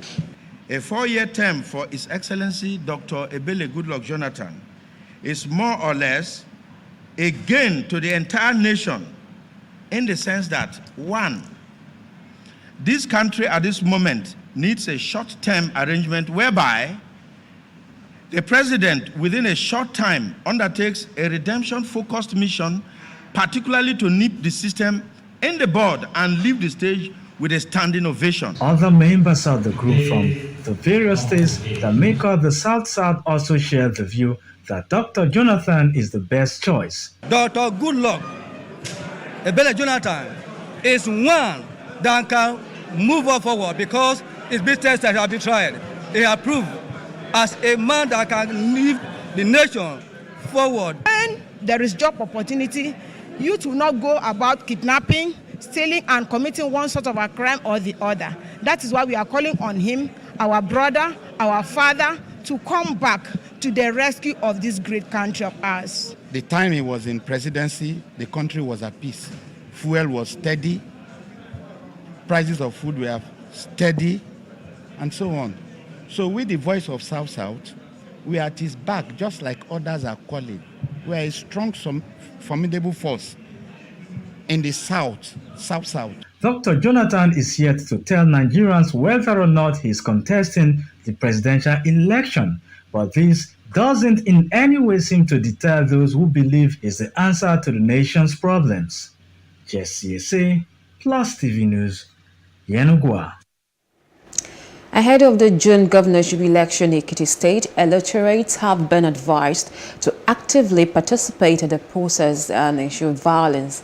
At a one-day conference on increasing youth's voter turnout during election in Nigeria, stakeholders identified electoral violence, vote buying, and marginalization of women and youths as some of the major challenges to the electoral process in Nigeria. The multi-stakeholder forum expressed worry that in the 2018 governorship election in Ekiti State, less than 43% of the registered voters came out to vote. marginalization and discrimination of women and youth is also an excuse, is also a reason for voter apathy. And as stakeholders here today, as a major stakeholder in your field, as a stakeholder, this is an opportunity for all hands to be on deck in strengthening citizens, centered, accountable, and result-oriented leadership and governance towards realizing our development goals. Many of you are graduates, but no job. And our generation are operating. It's a shame on us. Let me say this. So, what we have failed to do, we're expecting you people to come up and do it. And smash it on our face. Let us see our failures before we leave this place. As citizens of our dear state, because if you don't participate, like we keep saying, you don't have the right to criticize or advise the government you are not involved in bringing to power or stopping from getting to power. So you don't have the right to say they did not do it well. The Independent National Electoral Commission, INEC, has advised political parties to adhere to the timeline for the conduct of their primaries for the 2023 general elections. INEC stated that the deadline for the primaries is firm and fixed. According to the National Commissioner and Chairman Information and Voter Education Committee, Festus Okoye, the Commission released the timetable and schedule for the 2023 general elections in February, which has provided for parties to conduct their primaries for the nomination of candidates from April 4 to June 3rd. Okoye said nominations for presidential and National Assembly elections shall be submitted through the INEC web portal from June 10 to June 17, while the governorship and state houses of assembly nomination shall be submitted between July 1st and 15th. Meanwhile, Adamawa State High Court has restrained the Independent National Electoral Commission, INEC, from conducting elections for the Mishika constituency at the State House of Assembly. The Chief Judge of the State, Honorable Justice Nathan Musa, granted an interim injunction restraining INEC from conducting an election following the declaration of the seat of the member of the constituency, Honorable Joseph Ayuba Kawada, vacant by the Speaker of the Assembly, retired Honorable Aminu Iya Abbas, recently. The court also restrained the Accountant General of the state from stopping his salary, benefit, and other privileges pending the hearing and final determination of the motion on notice. President Muhammad Buhari has commissioned King David University of Medical Sciences in Ohausara local government area of Ebonyi State. The president, who is on a 2-day working visit to the state, described the university as a wonderful and excellent project. The buildings commissioned inside the university included the teaching hospital, the administrative block of the university, hostels, staff residential areas, and the university secondary school blocks. Governor of Ebonyi State, David Umahi, told the president that the school was equipped with some of the most modern equipment in various specialties in medicine. He noted that the school has the capacity to produce dialysis, which is one of the most important components in dialysis. He appreciated the president's financial support, which he said enabled the state government to complete the university project and others. The president also commissioned the King David University twin flyover in front of the university and Uburu dualized concrete road. The family of the late Bamishe Ayowola, who was alleged raped and murdered in a BRT vehicle, has written to the Lagos State Attorney General seeking private prosecution of the murder charge against Andrew Ominikoron, the BRT driver and suspected killer. The former chairman of the Nigerian Bar Association, Adesina Ogunlana, said that the family was concerned that the second rape allegation against the suspect by another person may complicate their matter. There are issues that are arising that make the family to be worried, to make remember to be worried. We look at even the charge itself. These are issues. When you go to the charge, you find out that this gentleman accused of murder is also accused of rape in the same one charge of two different people on two different occasions. Sister to the deceased demanded the justice be served while calling on the Lagos State government and the Commissioner of Police not to sweep the case under the carpet. There are issues that are arising that make the family to be worried, to make remember to be worried. We look at even the charge itself. These are issues. When you go to the charge, you find out that this gentleman accused of murder is also accused of rape in the same one charge of two different people on two different occasions. Any city without a fully functional infrastructural system will suffer, as such engineers must be well trained so that they can do their best to grow the nation from an infrastructural perspective. The Managing Director of Lagos Metropolitan Transport Authority, Lamata Engineer Bimbola Akinajo, stated this on Thursday during her presentation at the 2022 alumni luncheon of the University of Lagos Faculty of Engineering Alumni Association in Lagos. Plus TV News Law Vikukoyedekun tells us more in this report. It was a reunion, a veritable networking opportunity for the alumni of the Faculty of Engineering, University of Lagos. It was also an avenue to give back to their alma mater through the launching of a 500 million naira fundraising project for the faculty. Away from that, Governor Babajide Sanwo-Olu and the team cashed in on the opportunity provided by the reunion to tell the impact of the alumni on the state's infrastructural development in less than 3 years. And so the blue line you can see is a massive feat of engineering, and I'm sure all of you need to be proud of it. From 4 lanes, we changed the design to 10 lanes. So we took a massive right of way to do 10 lanes, and we were very smart to keep a rail corridor in the middle of it. So the alignment actually is about 16 lanes, because when you've done 10 lanes and you still have enough alignment to keep a rail, corridor, was the main feat. And that's why we're able to, preserve, and which was the most difficult option to take. But because we were committed at that time to say, you know what, let's have the audacity to want to do it, and that's why we started it. The 4 stations, Mile 2, Alaba, Igomo, and National Theatre, they're completed. You will notice that Mile 2 and Alaba, they have 2 concourses. Obviously, that's based on studies that had been done to determine sort of ridership that we would get, and we realized that, and I mean, it's obvious. Mile 2 is a market area, so there's a lot of people there. So that's why we have 2 concourses that allows us to take on more passengers. It's the same thing in Igomo. Same thing in Alaba. Igomo and National Theatre are also completed. We have pedestrian bridges at each of those stations that allows us to bring passengers from one side of the expressway to the other. The Managing Director of Lagos Metropolitan Area Transport Authority, Lamata, spoke with journalists on the sideline of the event.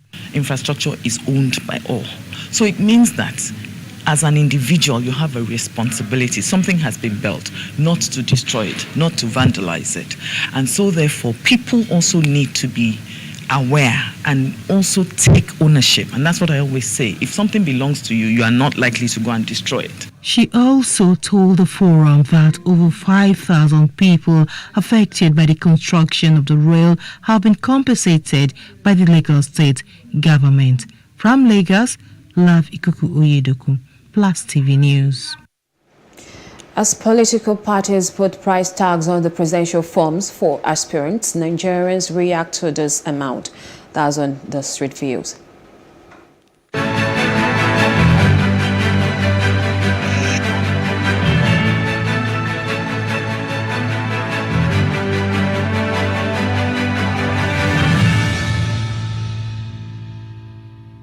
as a people, these are things that we need to take into consideration when making our choice of a party to support or the candidates to support, because there is consequence to such things being put in place. You don't expect someone that pays a huge price and buys from his pocket to actually then not want to recoup that money. Where do they get such money from to buy just a form where it's not guaranteed you're going to win? So, as citizens, we need to be watchful of that and make our decisions. It's not ideal, especially if you look at what's going on in the country now. 100 million is a lot of money. I don't want to use the word absorb, but it's a lot of money. And the consideration is, for me, is what's the basis? How did you come about 100 million? I think the other parties are doing 40 million, 35. Even 10 million is a lot of money, given the fact that we're looking for a leader now who doesn't necessarily have to have all the way to do financially, but a leader who knows what it is that the country needs or is expected of him. They are making the money for the party. The party belongs to the money belongs to the party. So you can never say maybe it's wrong or it's right. Because even though they say it's a trillion. If you have the power, you do it, you pay it. It doesn't make any sense at all. That's too much. At least should have been like 50,000 at least. Actually, that's too much.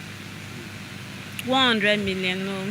100 million, 100,000, I don't understand. 100 million, no, that's too much. No, it's too much. No. If a Nigerian, an individual will bring out 100 million from his purse to buy for form to run for the presidency, meaning that he has trillions of naira in his account. Therefore, EFCC is supposed to go there and find out what is working. If you happen to buy the form too, what are you going there to do? You must bring your money back, put your interest before you think of others. That's ridiculous. In fact, when I heard the news, and I'm wondering, where do they want like genuine people to actually get this kind of money? People that can afford it are people that are actually stealing. The other time, a certain man did a burial and EFCC invited him over to probe him because of the money he spent for the burial. So EFCC should also invite these ones that are able to buy these forms and then probe them and ask them where they got that money from, because you can't tell me it's not it's genuine. Even if it's genuine, when they enter now, they will want to steal and get back that money.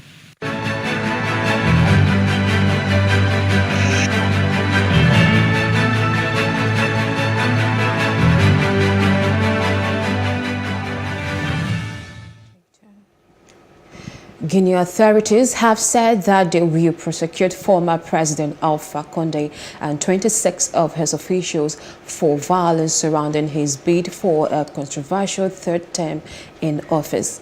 According to a document from the General Prosecutor Office sieged by Attorney General Charles Ofonus-Rife, the ex-president and his supporters are accused of several charges, including complicity in murder, abductions, torture, and illegal detentions. He ordered the district attorney to immediately begin legal proceedings against the 84-year-old former leader who was overthrown in a coup d'etat in September by a military junta that now leads the West African country. Outside Africa now, President Volodymyr Zelensky has said that Russia's invasion of Ukraine has devastated hundreds of hospitals and other institutions and left doctors without drugs to tackle cancer or the ability to perform surgery. Zelensky, in a video address to a Brave Ukraine fundraising event being held in the UK, said many places lacked even basic antibiotics in eastern and southern Ukraine, the focal point of the fighting. Zelensky said the evacuation of civilians from the besieged port city of Mariupol had continued on Thursday, but did not say how many people had managed to leave. United States First Lady Jill Biden has departed Washington for a whirlwind tour in Romania and Slovakia to highlight the U.S. commitment to Ukrainian refugees over Mother's Day weekend. The wife of President Joe Biden is due to meet U.S. service members and embassy personnel, displaced Ukrainian parents and children humanitarian aid workers and teachers during the 4-day trip, her office said. Biden, who teaches English and writing at a community college in Virginia, will also meet Romania's First Lady Carmen Ilhomanis, an English teacher, as well as the president of Slovakia, Zuzana Kaptova. And in business news, as presidential aspirant under PDP, Peter Obi has warned that Nigeria cannot grow economically with a 35% unemployment rate. He is then urging the federal government to aggressively support micro, small and medium enterprises, which are the engine of job creation. Peter Obi disclosed this in his Workers' Day message to Nigerians.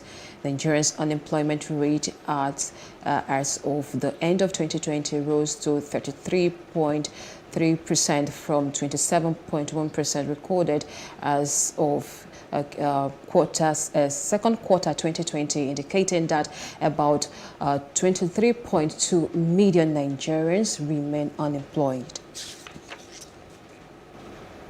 And entertainment news now. The National Commission for Museum and Monuments has launched the Ancient Rock Art exhibition of photos and monoliths that have been existing for decades, found in the forests of southern and northern Nigeria.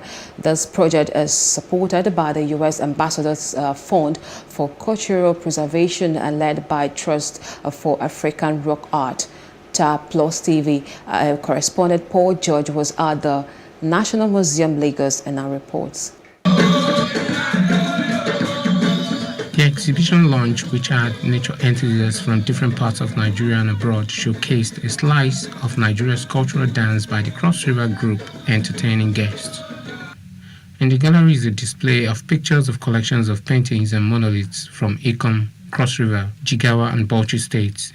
The Director General of the National Commission for Museums and Monuments, Professor Abba Tijani, in his welcome address thanked the U.S. Embassy for supporting the project by funding the project and thereby preserving the country's cultural heritage. I want to start by expressing my appreciation to the U.S. Embassy for their partnership, but also providing us with funding. The collaboration on rock art, the monolith, the rock paintings in Jigawa and Bauchi is just the beginning.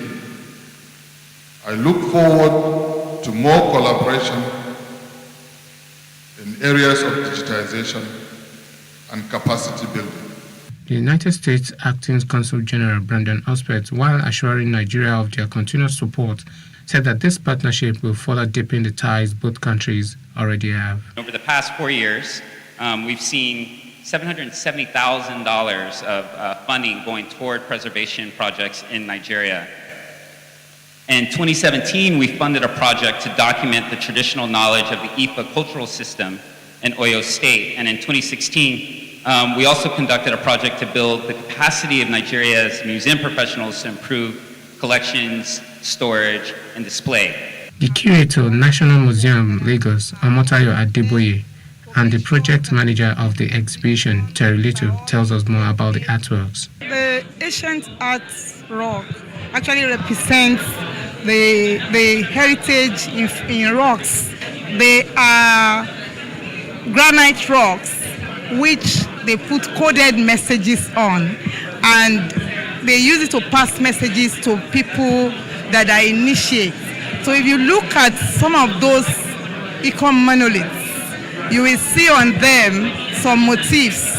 We've been working on this project for 2 years, documenting archaeological sites in Cross River State, the monoliths that you see in the exhibition, and then paintings in Jigawa and Bauchi states. I think whenever we're in the field, we work very closely with the chiefs and the community representatives and follow whatever instructions they may give us on how to deal with them. And often, yes, they may pour libation. The rock art exhibition is billed for a tour from Lagos to the museum in Calabar and in Zaria.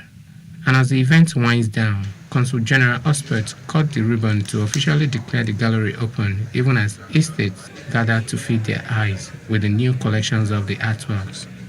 Paul George, Plus TV News. That's the news brief. For more stories, please follow us at Plus TV Africa on Facebook, Twitter, and Instagram. And do subscribe to our YouTube channel at Plus TV Africa and Plus TV Africa Lifestyle. I am Jacinta Obiuku. Thanks for watching.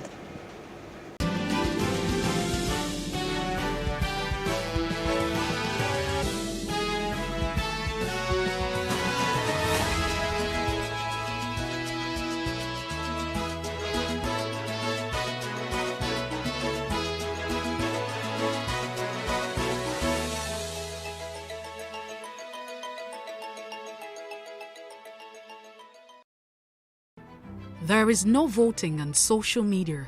To vote, you would require a permanent voter's card. To get your PVC, visit cvr.inecnigeria.org. Create your account with a valid email address and start the registration process. An activation link will be sent to you. Click on the link and activate your account. Fill out the form, pick and submit a convenient date and time for your biometrics. Print the application slip, which should have your QR code. On the appointed date, go to the nearest INEC office for your biometric capturing.